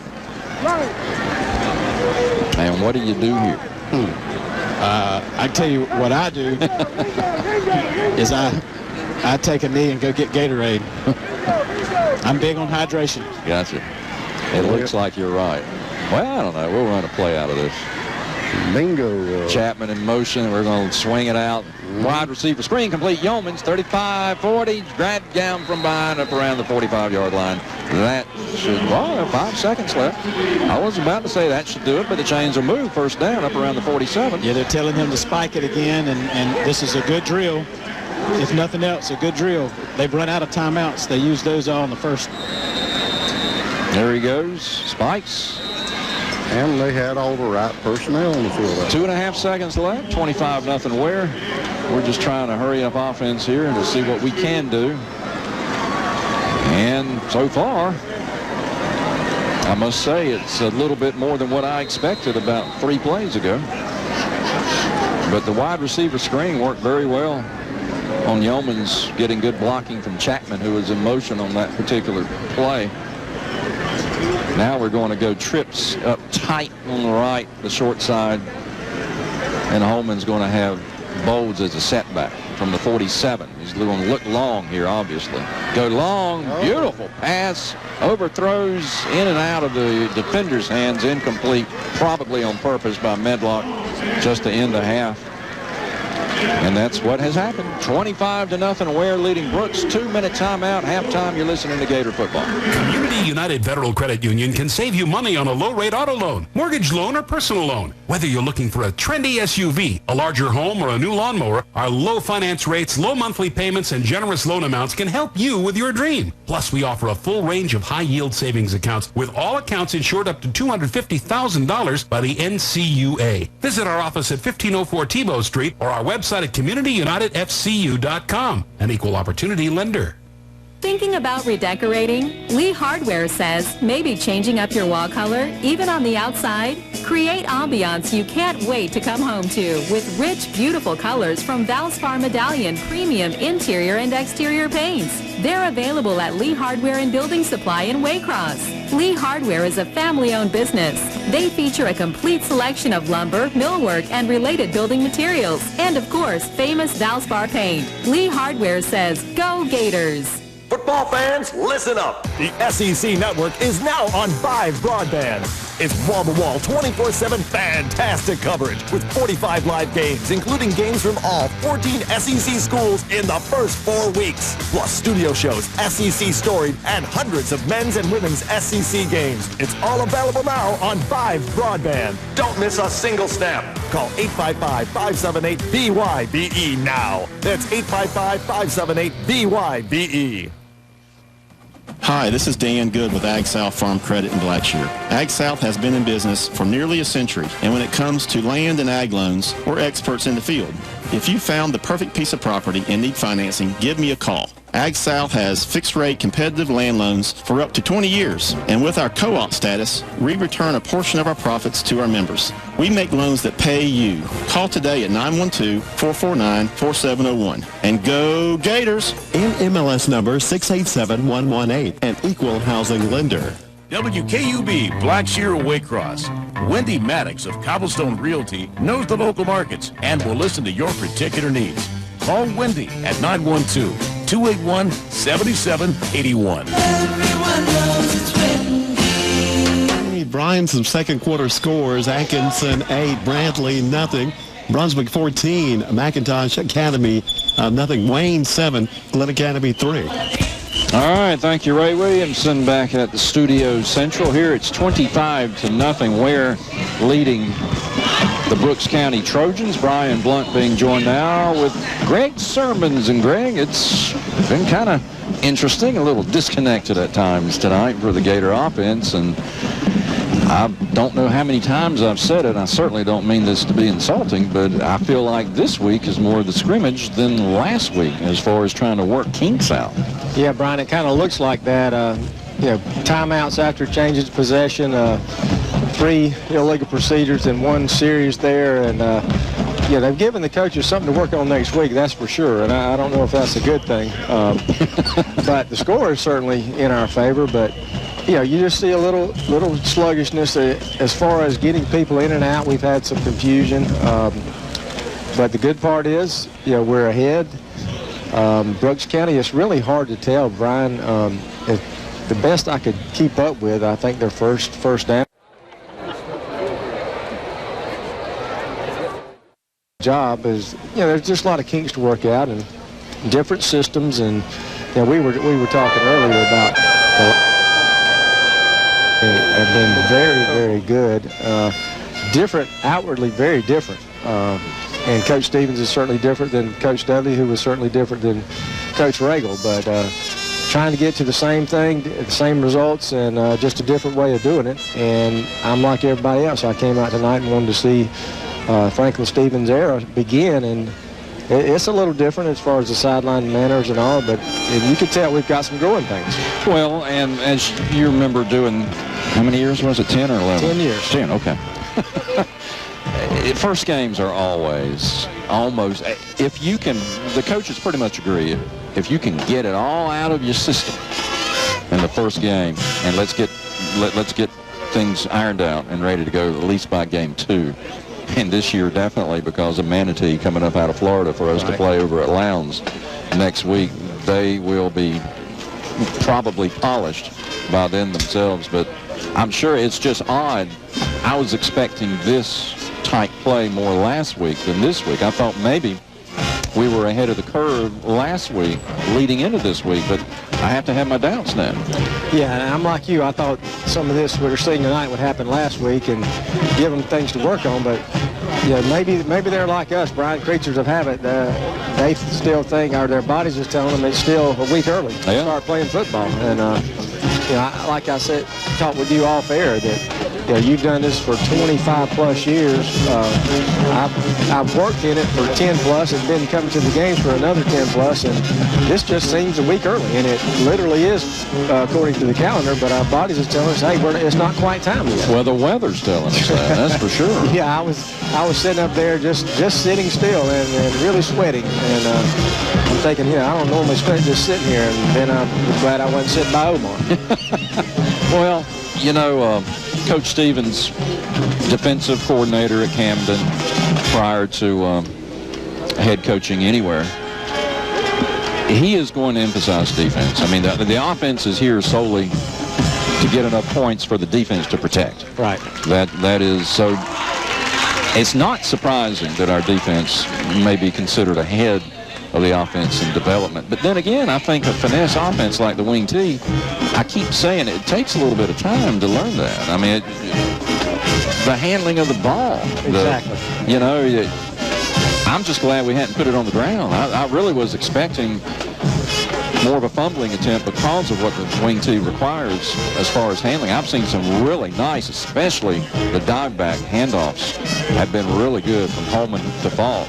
And that is a key because they're watching they're watching the guy in motion, and if you can work that perfectly, you're going to come out ahead, and we've seen that already on a couple of plays tonight. But I don't know. I guess we just need, okay, let's treat it as a scrimmage. I think we just saw that we are when we did a drill right there at the end of the half. Right. I'm like you, Brian. The wing tee is a different system, and you got to be in the system a while, but to be successful at the wing tee, you got to have, especially the ones that handle the ball. I mean, you say you got a sophomore quarterback doing it, then in 11th grade he's going to be a little better. Senior, he's going to be a little better. This is our senior quarterback's first year in it, and he's doing a pretty good job. But like you said, the personnel has to get the reps too, year after year. And I'm expecting low-scoring games a lot of the time. The 25 points kind of surprises me. I don't think we're going to see many shootouts with our defense. Of course, if we got to, I would love to see it, but I just think that the Coffee County game, everybody's shooting for that. That's the first one that counts. And I go back to, well, what if we were playing Coffee this week? Yeah. Because, Coffee County will be ready, and they'll have athletes and a lot of size, too. But, we can't really complain. I think Coach Stevens kind of, the way the quotes in the paper, he'll do enough of that for us. so we cannot complain. We're ahead. We got a lot of things to work on, but right now we're ahead, and we'll take it and, just work on some things second half, and hopefully no one to get hurt. Well, and take it a step further to what you just said. Look at your P programs like Camden County. In Pee-wees, they begin learning the wing tee. Yeah. So by the time this is just second nature by the time they're up a freshman. Right, and the personnel groups, I think, was another thing. We see when we send 3 on, and sometimes we're not sure which 3 come off, and that's things you just got to work on over time. But like I said, better happening now. I think we got plenty to work on next week. Of course, we got to get through the second half here, but we got plenty to work on next week, and hopefully we'll be sharper the second week and even sharper in 2 weeks from then after an off week. Well, and we also need to point out the bright spots that we have had on offense tonight. Sammy Burley on the speed sweep, 54 yards. Chapman, 5-yard touchdown run, but also he has done both 2-point conversions. And Chapman really showed me some moves I didn't see last year out of him. I mean, it's like, I think Belcher must be challenging Bowles, Taylor, and Chapman to move like he does, because it looks like they're all doing the same moves that Belcher had so much success with. Yeah, he's kind of grown up and done a better job, and I really want to thank what seems like, I'm exaggerating, but it seems like the few kids that kept the same number. Because I'm seeing a number 1 out there, and I'm looking for number 26 for Diedrich Mills. And then Stephen Wright. Stephen Wright changed to 6. Of course, that was a reason for that. That was so he'd be receiver eligible on offense. You look for him on it. But a lot of them have changed numbers, and Sammy Burley, I want to thank him for keeping the same number, because I remember him and Laban Falk, and the few that did, and I'm sure most of them did, but it just seems like I'm looking for numbers out there that aren't out there. All right, Greg Sermons, thank you. Thank you, Brian. And let's listen to the Golden Gator marching band now as Ed Flowers introduces.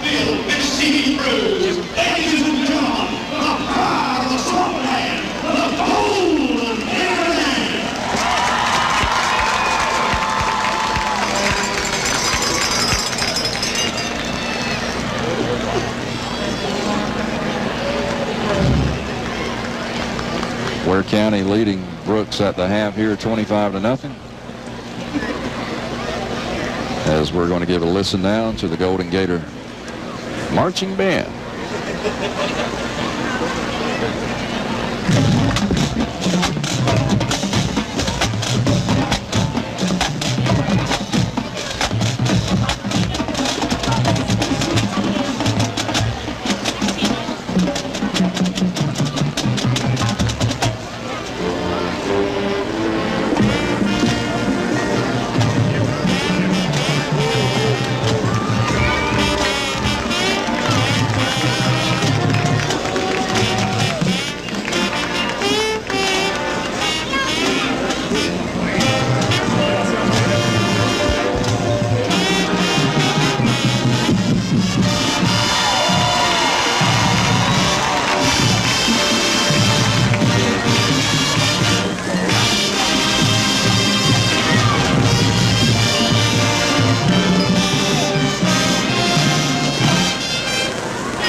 25-0, Ware leading Brooks here at the half. Ware County Golden Gator Marching Band performing.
Getting a nice round of applause from the home side crowd. Our team up 25-0 here at the break.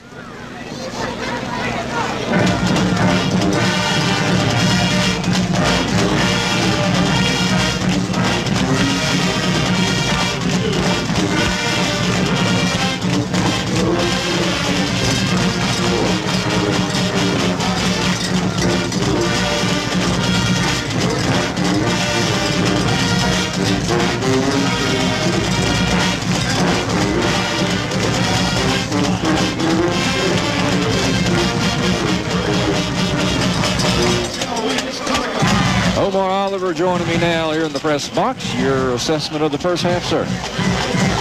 Brian.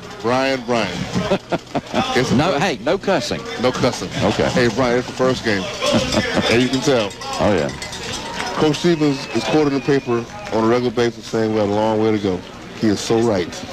Well, I think we're seeing that. The sloppiness, the carelessness, the inept play, the unsportsmanlike conduct. But be honest. You sat with me last week. Sure. You thought we were ahead of the curve like I did. Last week I did, yes. Okay. I did last week. I just want to make sure it wasn't just me. No, last week I thought that this team had come a long way in this man's system, but they took some steps back tonight. It's a good thing we're playing Brooks County. No offense. But you can't do this against a Manatee. You can't do this against Coffin. Yeah. So we caught a break in the opponent, but this team has a long way to go. And hopefully Coach Stevens get it worked out and his staff is get for these kids, because this is undisciplined at the most. And I know it's the first game, but the first game usually sets the tempo for the rest of your season. And all the sloppy play, that's got to be a concern. Well, I'll argue, I'd love to play the devil's advocate with you. I'll argue the first game is where you work out the kinks. Sure, yeah. So that you can set the rest of your season. Well, that's the plan. And hopefully Coach Stevens will, as yelled these kids in the locker room, got their attention, because, just to play on the field, that's not typical Ware County football, and hopefully that'll improve. I just want to see in the second half us cut out the penalties and the sloppy play. But I know it's the first game.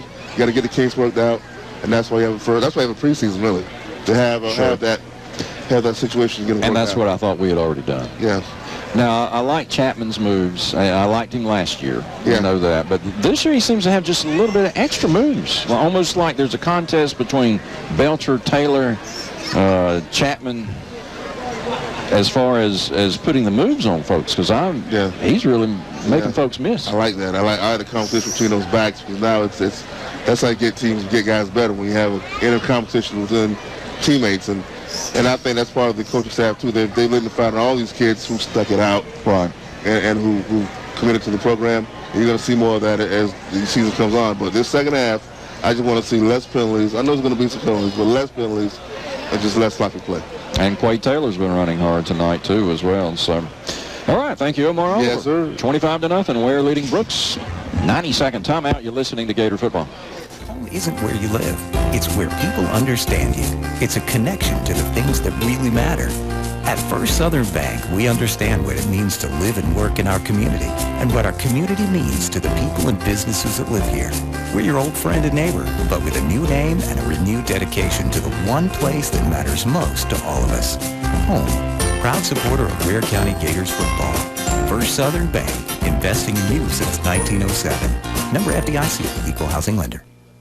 Once again, the Body Shop of Waycross sets the standard of excellence and leads the way in new technology by being the first shop in this area to use a PPG environmentally friendly high-performance waterborne paint system.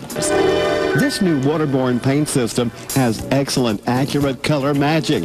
We are your insurance-approved collision specialist and offer 24-hour towing and after-hour claims assistance, too. The Body Shop of Waycross, Brunswick Highway. Call 285-3840.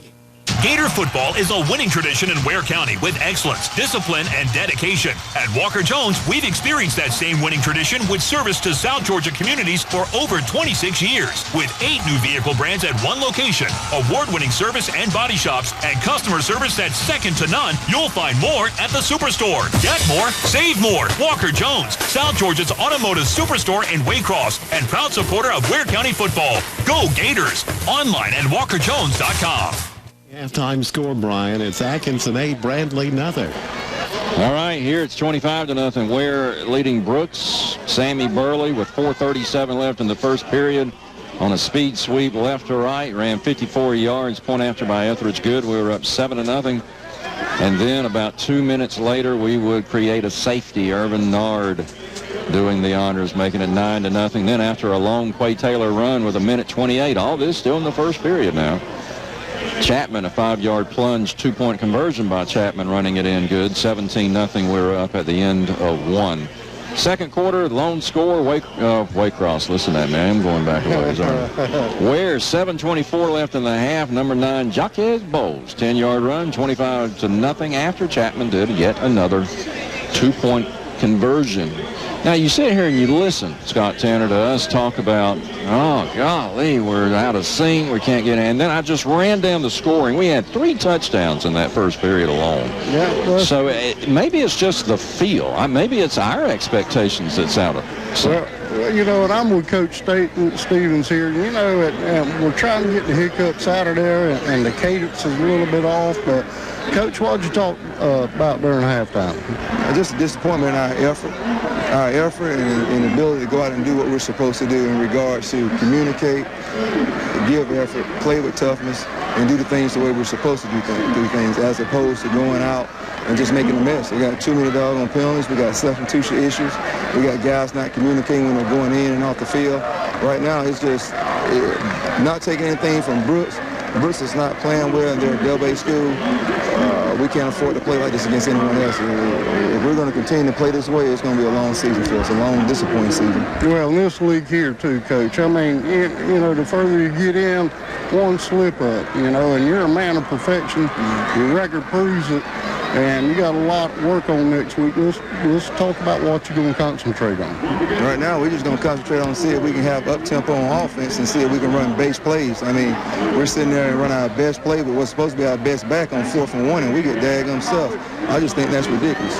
Well, and it's unreal, too, to see Mills get taken down by one man. And that's the thing. We're finding out right now that, you know, some of our kids, they're not doing what they need to do.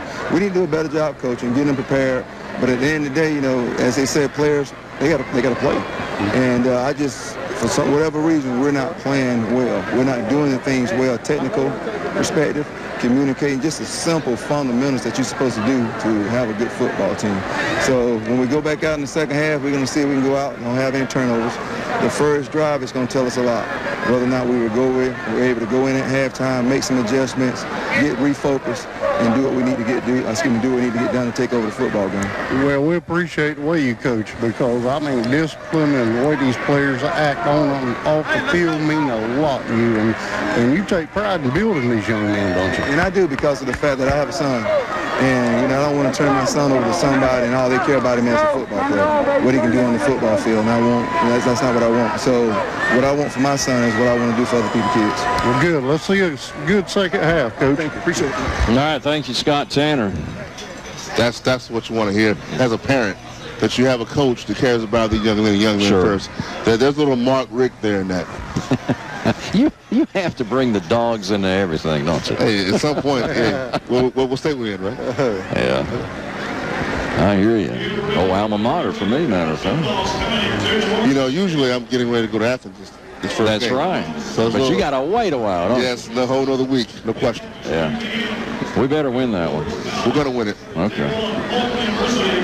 All right, so we're set to kick off here, or Brooks is anyway. We're set to receive. You remember we did the opening kickoff to start the game. 25-0 Ware.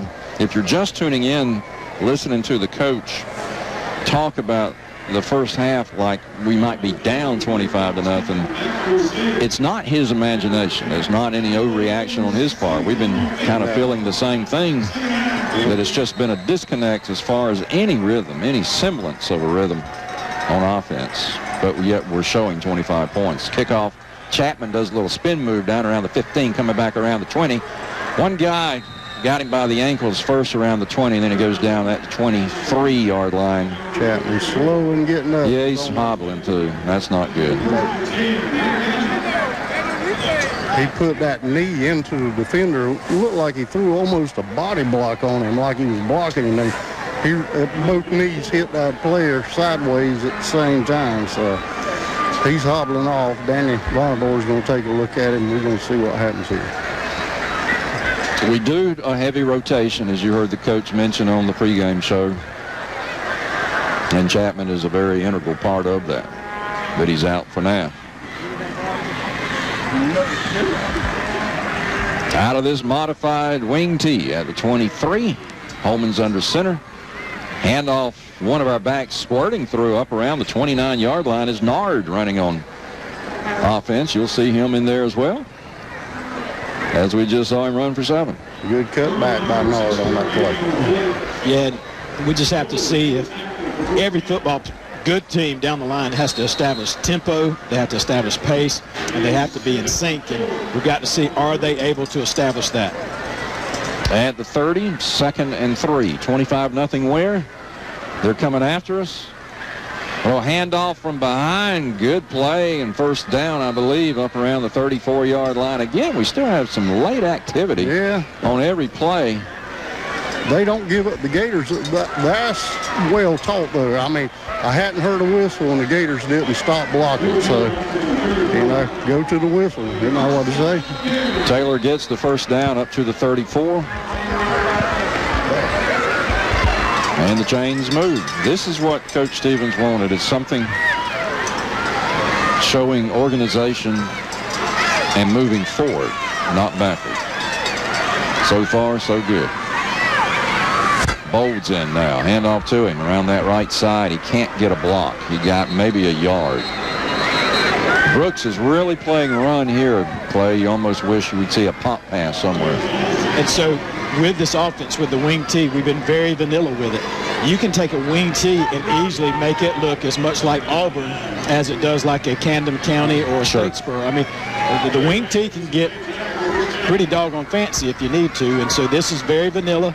But if they can't run the vanilla, they can't run the Auburn. Yeah. At the 35, 2nd down 9. See if we see a pass play here. No, it's a toss. Quay's looking for a block, turns it up, got one. They might have grabbed his mask up around the 40-41, but no flag. That was close, Brian. So he got about 6 on that. Talking about that wing tee, you remember Statesboro a couple years ago. I mean, look how versatile they were, They throw for the first quarter, spread us out, and then what happened? Pennington started running just off the guards and tackles all night long. 3rd down, 3.5.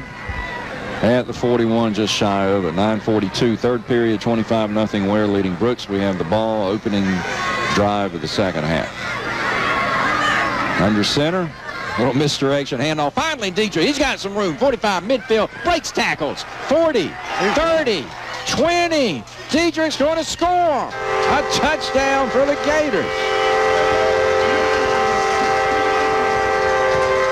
That goes on the highlight reel. 59 yards for Dietrich Mills. Just manhandled through the line there, and it really took a while for the play to get going, but once he got his speed about him, he just bowled over people going up the field, and that puts us up 31-0, still early this in the third period. You saw his power there as well. Yeah, and you remember Brown, well, go ahead and do this play here. Etheridge to try, Falk to hold. Not Holman, excuse me. Good snap and set, it's up. Good. And is off to the left. Oh, man. So we had a different holder this time. 31-0 now. Ware leading Brooks. 30-second timeout. You're listening to Gator Football.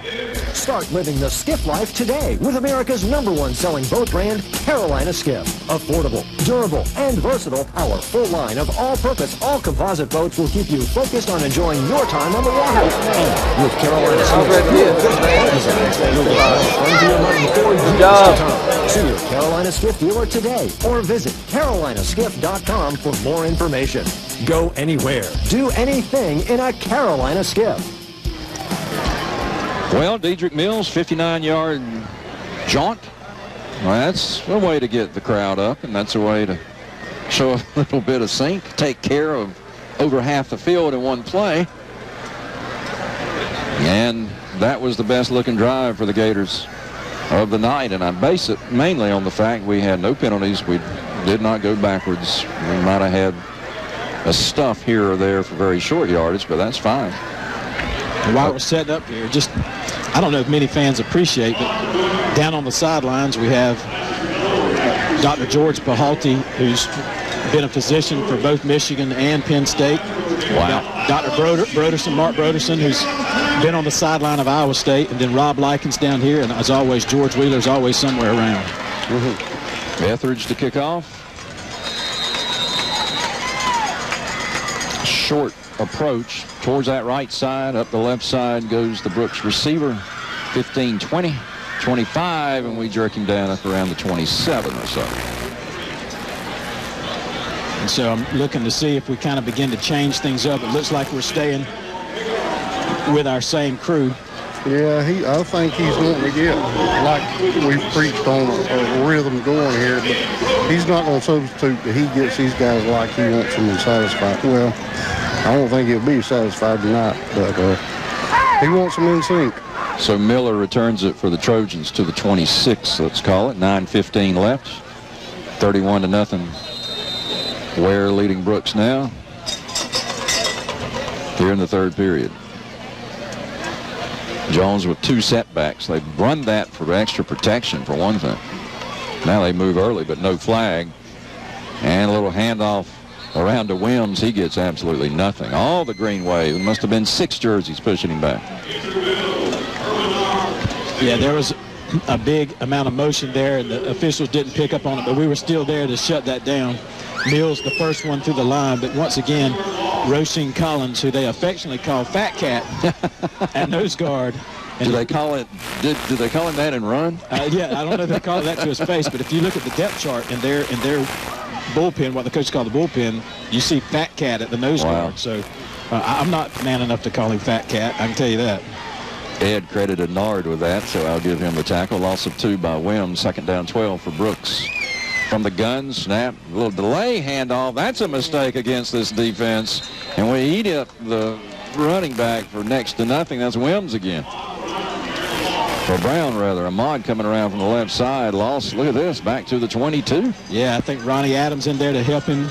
It looks like that we had Nard and Ronnie Adams just collapsing on that play.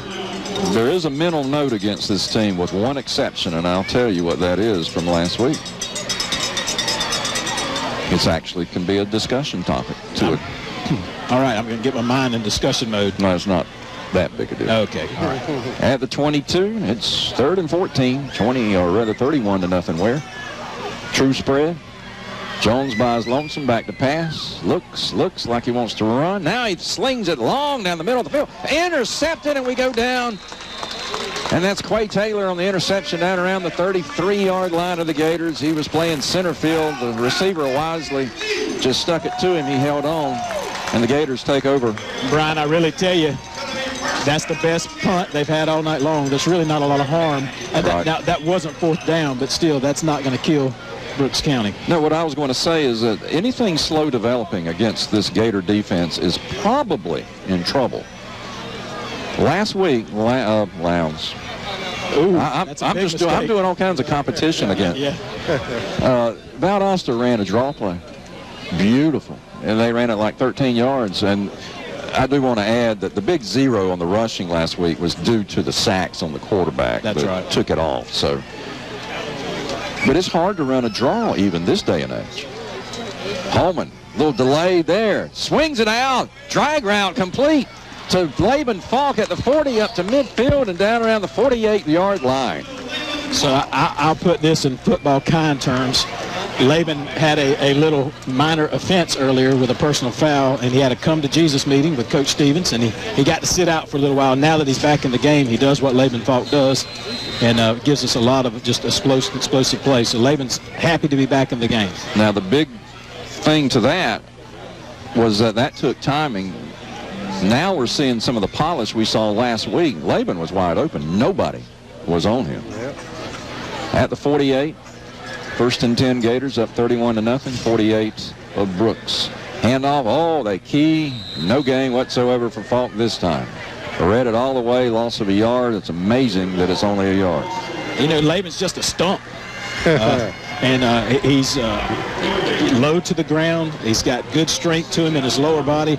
That's what you want to see in that kind of fullback linebacker combination. And he's got a lot to offer. He's got those baseball hands too, so he can hold the extra point as well. Side judge kind of fooled me a little bit. Now it's more like 2-yard loss. Second down and 12. Snap. There go the double handoff on the inside. This is what I kind of expected. No gain, loss of 3 or 3.5. When you start doing that inside reverse on the wing tee, that takes finesse. That takes so much repetition. And so we're bound to still be working on that angle. And a loss of 3, I'm not really surprised at that. Once we get the finesse down pat, look for that play to go and make big yardage. Yeah, now the wing tee does not allow itself too well for 3rd and 16. So let's see how creative they can get. Watch Sammy Burley. Twins each side. Burley in motion, speed sweep to him. They read it, but he keeps it. It looks like he wanted to pass it. He's sidestepping his way to midfield, 45, and he gets close. He gets about 3 yards away from it, down at the 42-yard line. So we just did the same play that he scored a touchdown on. Got good yardage. I'm sure we'll go for it here. Yeah, it looks like it. I don't see of any reason we shouldn't. And really, this isn't running it up. We don't have a punting game right now. So what else should we do? I think you go for it in this territory. 4th and 3 at the 42 of Brooks. Good run by Burley. We do a hard count trying to get a cheap one, but they don't bite. Holman looking to the sidelines for the play. Yeah, Holman's got to sell that, though. He stands up and walks to the coach while we're still trying to get him to jump off sides. And we got to take a timeout. 5:08 left third, 31-0 Ware. 30-second break. You're listening to Gator Football. Gator football is a winning tradition in Ware County with excellence, discipline, and dedication. At Walker Jones, we've experienced that same winning tradition with service to South Georgia communities for over 26 years. With 8 new vehicle brands at one location, award-winning service and body shops, and customer service that's second to none, you'll find more at the Superstore. Get more, save more. Walker Jones, South Georgia's automotive superstore in Waycross, and proud supporter of Ware County football. Go Gators! Online at walkerjones.com. WKUB Blackshear Waycross. Wendy Maddox of Cobblestone Realty knows the local markets and will listen to your particular needs. Call Wendy at 912-281-7781. Everyone knows it's Wendy. We'd like to thank the following businesses for their donations: Burger King, Chick-fil-A, Dick's Wings, Domino's, KFC, Kroger, Subway, and Zaxby's, providing a spread up here in the press box that is second to none. Brian, Coach Stevens right now, I mean, he was hollering execution, execution, execution in the huddle right now. He ain't looking at the scoreboard trying to run it up. He's trying to see these boys do the assignments. From that modified wing, Laban gets shifted. Belcher in motion, toss to him. Laban leading a block, but he's not going to get anywhere. Yeah, Laban, that's not Laban's fault. He can't block 4 guys. And so Yeah. he picked one of them, and he took care of business, but there was just too many there to handle. Thomas Bryant's been all over the place here tonight. You're right. 4 white jerseys waiting right on him. They've got speed, Brian. Brooks County. Oh, yeah. Always have. Yeah, they have. Yeah. Remember that part of the country where they come from, you know, it used to be Thomasville, Cairo, yeah, the old powerhouses from the 70s, you know. It was, they always had speed. So they take over on downs at the 44-yard line, their own, but Brooks trails 31-0 to Ware. So Belcher got eaten up.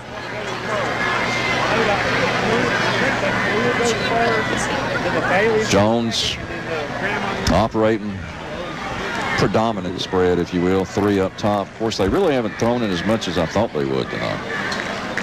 Handoff, running back. Oh, look at this, breaking through midfield. He's into our secondary. Foot race, 30, 20.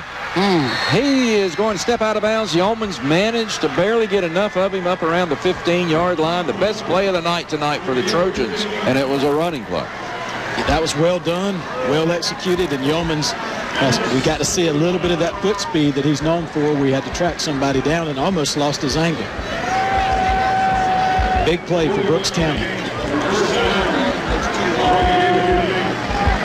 At the 15, I keep watching these trips, waiting to see when they're going to throw a fade that way. Hand off to Brown again, this time coming around right. This time he really gets eaten up by Dedrick Mills. Loss of a yard or so. Dedrick just from the linebacker position takes a pretty straightforward angle at him, and then the next thing you know, he's down, and Dedrick gets a little bit of help from his friends, but mainly Dedrick takes care of business there. Ronnie Adams did come along to help him. Loss of a yard, second down, 10.5. 31-0 Ware, but they're in the red zone for the first time tonight. There's a pass, incomplete. We had pretty good coverage over there by Sims. And actually, I'm not sure exactly why Parrish didn't receive it. It looked like it was right to him, but it wound up going through his mitts, it looked like. He was worried about the Gators. Like I said, we did have good coverage on him, bro. So it's 3rd and 10.5 at the 15.5. 31-0 Ware, but Brooks knocking on the door. Little delay handoff to Brown. No. Again, you can't do that, guys. Of course, they're not listening to us. Anything that's a delay is in trouble, I'm telling you. And with the exception of that one draw play last week, and I will say why, Clay. Valdosta waited for the traffic to clear out of the middle of that field. But that's taken a long time, and it's a gamble. And then the draw took place. But there's so much traffic in the middle of the field that a well-executed draw play just doesn't seem to work. Yeah, and often coaches do a delay just because they see a team's pursuing so hard. They think they can maybe even ease past them, but it's not worked tonight. 4th down from the 15. Now he's looking for the fade, but he missed. We got it. Intercepted. Belcher, 15, down the right sideline, 40. He's being angled, 50, 40, cuts back again, and goes down at the 33-yard line. He fumbled it and lost it, Brian. Oh, Belcher lost it at the last second, and it's picked up by Brooks, but look at the flipping the field all the way down to the 34-yard line. Yeah, they're going to give it to Brooks. It came out. I couldn't tell. But Brooks recovered it all the way, but way back at their 33-yard line. The quarterback did exactly what I thought they would do and throw a fade in that left side, but he just flat hooked it. I mean, when he threw it, it came off his forefinger wrong. Well, he come up. Belcher went to take a left-hand turn right there, and his right elbow come off the ball, and that's where Brooks stripped him right there. Yeah. He was probably 2 foot off the ground, Brian. I thought he was down for a second. So Belcher thrills the crowd nonetheless with an interception inside the 10, taking it all the way down to the 33 of Brooks before coughing it up. But just consider it. I don't know what you would consider it. He turned the field back over for us. Yeah, flipping the field. There you go. But they get a new set of downs. Yeah, and so, Belcher, listen, he went to several camps, and he was the MVP, outstanding offensive player of a camp in Valdosta this year. So he's got plenty of shows. He was electrifying last year in Savannah. That was unreal. We had to go back over and play that Saturday game. Remember that, Brian? Oh, yeah. Man, that was unreal. And every time he steps on the field, you expect something like what he just done. He's an explosive player. Again, a big salute to the Ware County High School Stream team. I'm trying to think of the website. NFHS, is it .net? I believe it is. That's 9 months ago, Brian. I'm sorry. Anyway, search NFHS and see where you can sign up. From their own 33, snap to Jones. Again, a read option. That's a delay, but they get forward progress this time up to about the 42-yard line. Give him 8 or 9. Brooks is using that 1001, 1002 count, just like Coach Williams did with the Bulldogs years ago.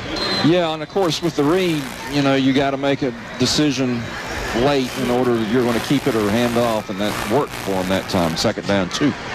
Handoff. This is a straight handoff. Brown coming around right side. No, it's Wims instead, and then we jerk him down around the 45, but that's a 1st down for Wims, and Brooks will move the chains up around the 46. Now, keep in mind, we just had in new Gators. We had in at linebacker number 51, Quadres Reed, as well number 28, Ryder Rouse. 2 veteran linebackers, just not starting linebackers. They're out of the game now, but they were in for a series. At the 46, 1st and 10, Brooks, 31-0 Ware, though. 3rd period winding down under 3 minutes. Our starters are back in. Jones been the quarterback all night for the Trojans. Slings it out on that left side, complete kind of low. And we get Medlock after 3, maybe 4. 2. Okay. So Josh Johnson, number 3, making the tackle on number 3. So that's Paris, rather, on the reception. Well, you can tell this is my first game. At the 48, 2nd down and 8. Snap to Jones, same side. This time dangerous, but lost 2 yards. He lost back to the original line of scrimmage. As soon as he caught it, his knee was down, Brian. Vic on that reception. Laban almost was through there to pick it off. He was through the... Yeah, that was dangerous. And then went over and still made the tackle after. So it's good to have Laban back in the game. He's making a lot of noise. Loss actually of 3, so it's 3rd and 11 at the 45 of the Trojans. 31-0 Ware. Low snap, rolling right. Jones looking, throws hard, right flat, incomplete. That was intended for Medlock. Now they'll be forced to punt. I want to just highlight again the threesome of Roisin Collins, Terrence Dukes, as well as number 6, Stephen Wright, have played a phenomenal football game. That 3-man front has been a force to be reckoned with. And it will have to be that way all year long to have success. Now we really, I think, throw some new numbers out here. Yep. I see Gary Williams. Punt formation. This guy's had success. Quade Taylor takes it on a knee, I'm afraid, yeah.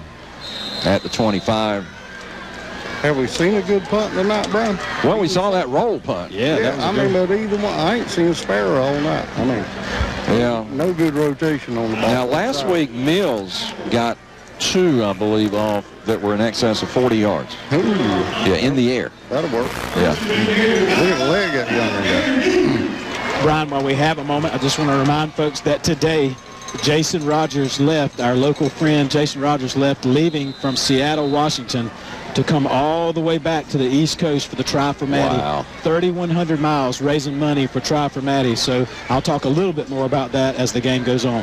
At the 25, 1st and 10 Ware. We're up 31-0. Holman remaining as your quarterback. Out of the eye here, though. A little delay handoff. This is Mills coming around the right side. Drives hard for 3, 4, 5, maybe 6. Took 5 to get him down. Yeah. So you got to keep in mind as well that our line is still trying to kind of form up and decide who the final five are, and so that's a little bit of the hiccups as well. Gain of 6, second down and 4. Gators operating right to left. Final minute of this third period. On that right hash, Josh Johnson splits wide left. I believe that's Yeomans up top on the right. Out of the wing. Handoff coming around Belcher. It's found the seam. 40. He's into the secondary. One guy, Medlock, reached up and got him at midfield. Goes down at the 45 of Ware, or Brooks rather. Otherwise, Belcher would have been to the house. He is so quick, so explosive. Maybe 150 pounds soaking wet, but he is quick. And you want to say a shoestring tackle. It was really that close. It was. Falk back in. This time with Taylor and Belcher. At the 45 of Brooks, and now whistles blow and timeout. Timeout Brooks. 31-0 Ware leading. 30-second break, and you're listening to Gator Football. Crawford Jewelers, your hometown jeweler since 1957, is a proud supporter and radio sponsor of the mighty Ware County Gators. Crawford Jewelers was built on quality, integrity, and service. Diamond professionals and GIA graduates are waiting to serve you. Like the Gators, Crawford Jewelers are #1 by Reader's Choice 2013. 24-hour shopping at CrawfordJewelers.net. And go Gators! Back at Memorial Stadium, along with Omar Oliver and Clay Thomas, this is Brian Blunt up in the press box. Scott Tanner patrolling the sideline. Scott? Yeah, I'm on the Brooks sideline right now. They're working on 2 linemen right now with cramps, hamstrings. So the conditioning on their side's lacking a little bit right now. Well, 3 linemen. Right now they're working on hamstrings, trying to stretch them out. So hydration's going to be a main key to it cools off. All right, you better watch out. They may have you thrown out over there. Yeah, that's all right. I can outrun them. I'm packing that. All right. Don't go there. We're inside the 45 of Brooks. 1st and 10 after that long run by Belcher from the left hash. Final seconds of the third. Holman. Play action, rolls right, looks, fires, long, over everybody. Had Yeomans breaking open. Medlock was about 2 steps behind him down around the 10, but it's incomplete. And Yeomans was open, but he's fast, but he's not quite that fast. And Holman was out there and led very well by Monquez Maxwell, their junior offensive lineman. That play there spent Medlock trying to keep up with him. Cover yeah, he's play. Late coming back. Yeah, he's puffing. And we're late getting set here. We're going wide right, slot right. They got a hot receiver. We have a receiver that no one's covering. A hot receiver. Yeah. Yep, they're right here. Or at least it looks now they are. Yeah. At the 45, the ball gets snapped on the ground. We're going to have to just fall on it. Way back at the 42, we had a mix-up with a snap. It went back when Holman was not expecting it. Belcher wisely fell on it, but way back at the Gator 42. We just seem to lose our pace and lose our organization. And good thing is it's still early in the year. And we've completed 3. 31-0. Ware should have a running clock this final period. 30-second timeout. You're listening to Gator Football. Your body is built to move, and your knees absorb much of the impact from it, putting them at risk for injuries to ligaments, most commonly the ACL, the major central ligament of the knee. Left untreated, this can lead to tissue damage or even early arthritis. Dr. Lex Kennerly, Dr. Matt Velosin, Dr. Chris Swanson, and the staff at the Bone and Joint Institute of South Georgia offer comprehensive orthopedic care with a coordinated program of diagnosis, evaluation, operative and non-operative treatments, and education to get you back to optimal health quickly. When ACL surgery is necessary, we can typically perform outpatient knee arthroscopy with just small incisions using the latest state-of-the-art equipment and techniques. At the Bone and Joint Institute, surgery is less stressful and more patient-friendly. Our highly skilled surgical team provides personalized care in a peaceful and comfortable setting designed specifically to put patients at ease. Convenient, comprehensive orthopedic care in Jessup, Baxley, Hinesville, and Waycross. The Bone and Joint Institute of South Georgia, keeping you in motion. Online at bjisg.com. WKUB, Blackshear Waycross. While interest rates are still low, now's the time to buy or sell your home. Call Wendy Maddox at Cobblestone Realty, 912-281-7781. Next week, we'll be doing something that I don't think I've ever done before. Participate in a classic. Yeah, this is going to be different. It'll be different. We're headed, if you haven't heard, we'll be playing a team out of Manatee, Florida, or Manatee out of Bradenton, Florida, I should say. Last football country down there. Yeah, and we're going to be playing at 6 as the kickoff at the Concrete Palace over in Lowndes County. Oh. And then Lowndes will follow us with a nightcap, so fans making the trip over will get to see 2 for 1. That'll be your money's worth. Yeah. We swapped sides of the field. Didn't have to go far. We're at our own 43. 3rd down forever. Wide receiver, a little comeback to Belcher. He's got a great block if he can get away, but he can't. Goes down at the 48 of Brooks. So he got positive yardage, maybe some 10 yards, but we needed more like 23. And that play is predicated on the 2 outside wide receivers blocking, and they held their block for a long period of time, and that was very attractive. Good play to come back to, but we're still, once again, coaches are hollering we don't have the right players on the field for our punt team. You ought to hear it down here, Clay. Well, we've got Skylar Dixon coming in to punt. I think that's Tom Etheridge. Isn't that 93? He's 94. Oh, I'm sorry. Yeah. Yeah, that's Skylar. I'm sorry. That's all right. You're just smitten by the Gators on the new helmet. Yeah, I'm in love with that, I tell you. If you haven't seen it, it is very stylish, but it is sort of a la Florida, if you will. Sort of. Well, it's green and white, so sort of. It's identical. Yeah, it is. Don't say that. We might have a copyright infringement. Don't say that. Skylar's a good kid. Can't wait to see this. The spot's at 47. Keep in mind, Holman is your up man. Good snap to him. Boots it high. Kind of short, but very high. Bounces straight up, and we're going to down it around the 30-yard line. So Elijah Smith, the sophomore, does that. So Brooks will take over. 1st and 10, running clock. Yeah, 31-0. But talking a little more about heading to Lowndes, you heard right. That is the stadium we'll be playing in. We'll be playing in the Lowndes Viking Stadium, but it'll be against Manatee, Florida. Then that's at 6 Friday night. Then at 9, Lowndes will host a different Florida team.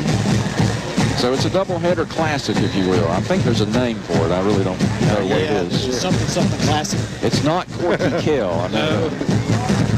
Something sounds good.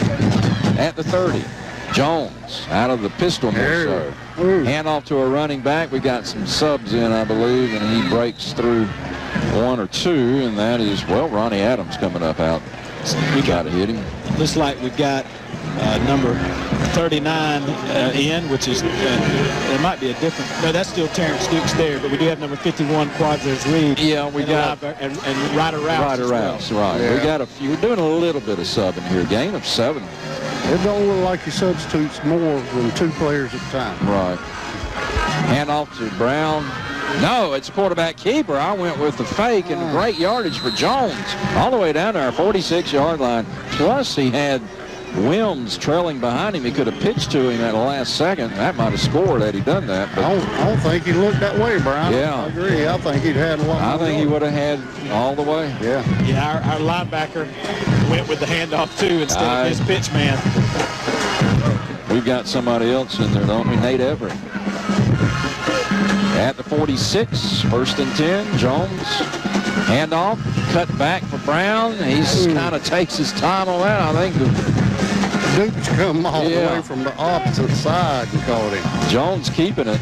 He's doing some great faking now. Where was this earlier? I don't know. That one got me. At the 42.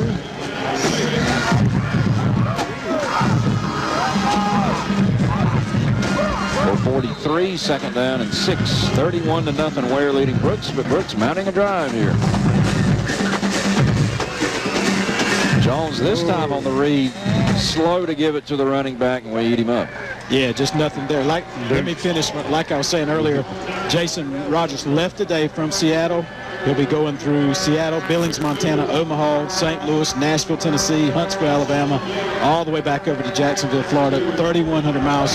Just keep Jason in your thoughts and prayers. On a bike. Without a motor? Brown lost a couple on that. So it's 3rd down, 9 at the 45. Snap and handoff. He's got some room. Man. He's got some blocking coming around the right side. First down and down at the 30-yard line goes Isaac Miller. Ooh, Stevens is... Well, we're making some adjustments here, guys. Well, this is some predominant second now. Yes. I think we've lost all our first string. Now, here comes Caleb. He's coming back out. Yeah. Now, we've got Maddox Hall, who is a freshman in there at the 30. So they need the playing time. And we got a running clock for one thing. 7:30. I'm sure we'll see a second offense come in at the 30. Jones keeps it after a great read fake and gets about 8 yards, driving hard, maybe 9 down to the 21. Yeah, the first man through, he faked drew 2 of the Gators tacklers right there. So if he'd have spun out of the tackle hole, spun off the right side of the tackle, he might have had some yards. Yeoman's still staying in at safety, but for the most part, we got a lot of substitution going on. Yeah. Smith, Burley still staying in. At the 21, 2nd and 1, handoff. That's Brown around the right side. He kind of just goes to the turf after a first down at the 18. Yeah, I think Josh Johnson on the tackle out there on the perimeter. But we got both Josh Johnson and Caleb Johnson in the game right now. The brothers are. And is that P.J. Davis out there, the sophomore, number 49? Yep. At the 18 of the Gators, in the red zone they come. Hand off to Brown, driving hard, veering over right tackle, but the big guy kind of stuck him. Hall's a truckload too. He is. And he's a freshman. Man, And Gary Williams just checked in the game, number 22, a sophomore defensive back. So we're running with about 3 first stringers at a time, it looks like. Yeah. 2nd down, 8.5 or 9. Clock down to 5:56, 31-0 Ware. Running clock. Keeper by the quarterback, left side, around on the boot. 10-5. He's going to get in and score for Jones. Yeah, that's once again, we keep collapsing on that run, and with a little bit of inexperience, they get us, kind of deke us on the run and then run the option with the quarterback. And our outside linebacker protection just wasn't there to make the stop. And then at the second layer, our pony, which they refer to as pony, is strong safety, took the wrong angle, and 6 points are on the board. We're over pursuing 2 guys. I mean, we're too quick to hit that first guy popping through. Going for 2, 5:45 left in this game. The clock is stopped on the touchdown. Snap to Jones. Rolls right, fires low. I don't know. Nah, he's down. Yeah, incomplete. It was, I think he would have been short anyway, rolling. Yeah. Had he scooped it up. So point after attempt, no good. 5:45 left in the game. When we resume, the clock will start as well. 31-6, Ware leading Brooks. 30-second timeout. You're listening to Gator Football. Southeast Mower and Saw Shop is your dealer for Husqvarna, the world leader in outdoor power products for forestry and lawn and garden care. See their modern showroom on the Brunswick Highway, where you'll find a large selection of lawn tractors and the popular zero-turn mowers. They also have other Husqvarna products like blowers, chainsaws, hedge trimmers, pole saws, and much more. Southeast Mower, your Waycross Husqvarna dealer and proud supporter of high school sports. Brian, it's Atkinson 15, Brantley nothing, 3rd quarter. Here it's 31-6, Ware leading Brooks. 5:45 clock is stopped for now, but once the kickoff takes place, what about an onside kicker? I think, why not? Well, I think Brooks County, I think you do an onside kick if you need 8 quick points, not if you need 25. Well, we're in the drills here tonight, you know. We were earlier. Might as well try it. Yeah. Let's see who is going to. It looks like 22. Yeah, it looked like they're going to do it. Yeah. Okay, he's going to boot it. It's a squib. Taken by a Gator up around the 20, 25. That's Josh, or is that Bowles? Bowles goes down around the 31. Yeah, Bowles has been pretty active tonight. He's done a great job blocking. So let's see who comes out now with the running clock, 31-6. Ware leading. That's still our offensive starters there, Brian. Wow. That's Gwynn, the big offensive lineman, and Holloman I see down there. They're probably keeping them in because they need to. Yeah. I don't want to say they need to practice, but they have sputtered enough. I understand. They need the reps. I understand. Holman, anyways, coming out now. You may have a new running back. I think Alex Sales coming in. Yeah. Along with Bowles. So you got some substitution at the 31-yard line. And that's a new back right there. Yep. Turnaround handoff to Bowles. They knew he was going to get it, and they ate him up after a yard. We've also got Gary Williams in at running back. Yeah, and Sills and Gary Williams are that same type of quick, small scat back. I think their future's more of cornerbacks down the road, but they're going to be versatile, multi-purpose, just like Stevens likes to use folks on both sides of the ball. You saw that at Tucker. I tell you, Brooks has well scouted this team. You know, I mean, we hadn't fooled them anywhere. And we did drive off tackles to start with, but nothing seeming to work right now other than the passing game or the outside game. Second down 9 after a yard gain by Bowles, 31-6. Ware leading, 4:08 clock running. It's a running clock, matter of fact. They're showing blitz. Toss is kind of late to Williams, trying to get outside. He does turn a corner, cuts back 40, cuts back again, and guy got him from behind at the 45, but that's a first down. Gary Williams showing some stuff here.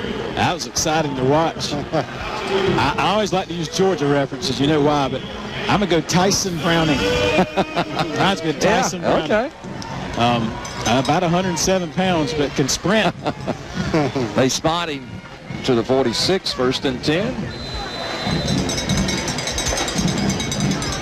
Mercy rule, if you will, but yeah, I think we're going. Some folks thought it might be more so than this, but I think he pulled in horns, and that's pretty. Oh, absolutely. Give these guys some PT playing time. Holman staying in at quarterback. There's a little misdirection handoff.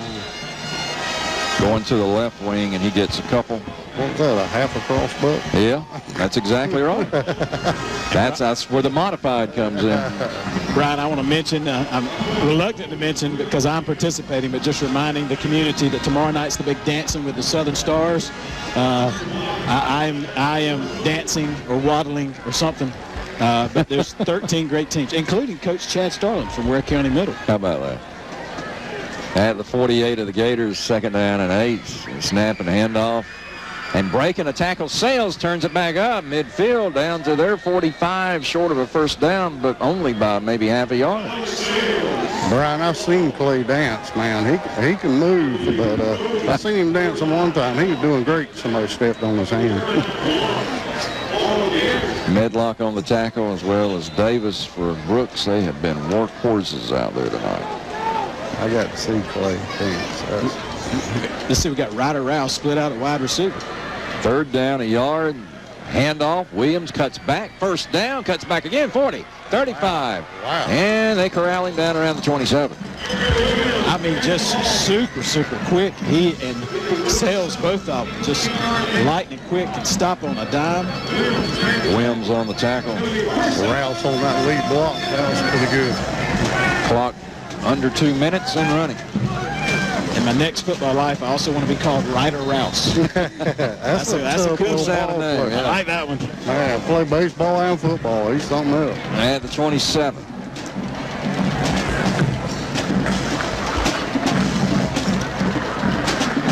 Coach wants to go with Holman, the signal caller on this second string. All kinds of confusion. A little like we put the ball on the ground. We were pulling a guard who actually tackled our quarterback almost at the same time that he was handing off to Bowles, so illegal procedure. Oh, they're going to call the play good. I think they should have called it dead. Yeah, me too. But anyway, so it's second down, loss of a foot or two. Under a minute. We should get one more play off. Gators 31-6 tonight over Brooks.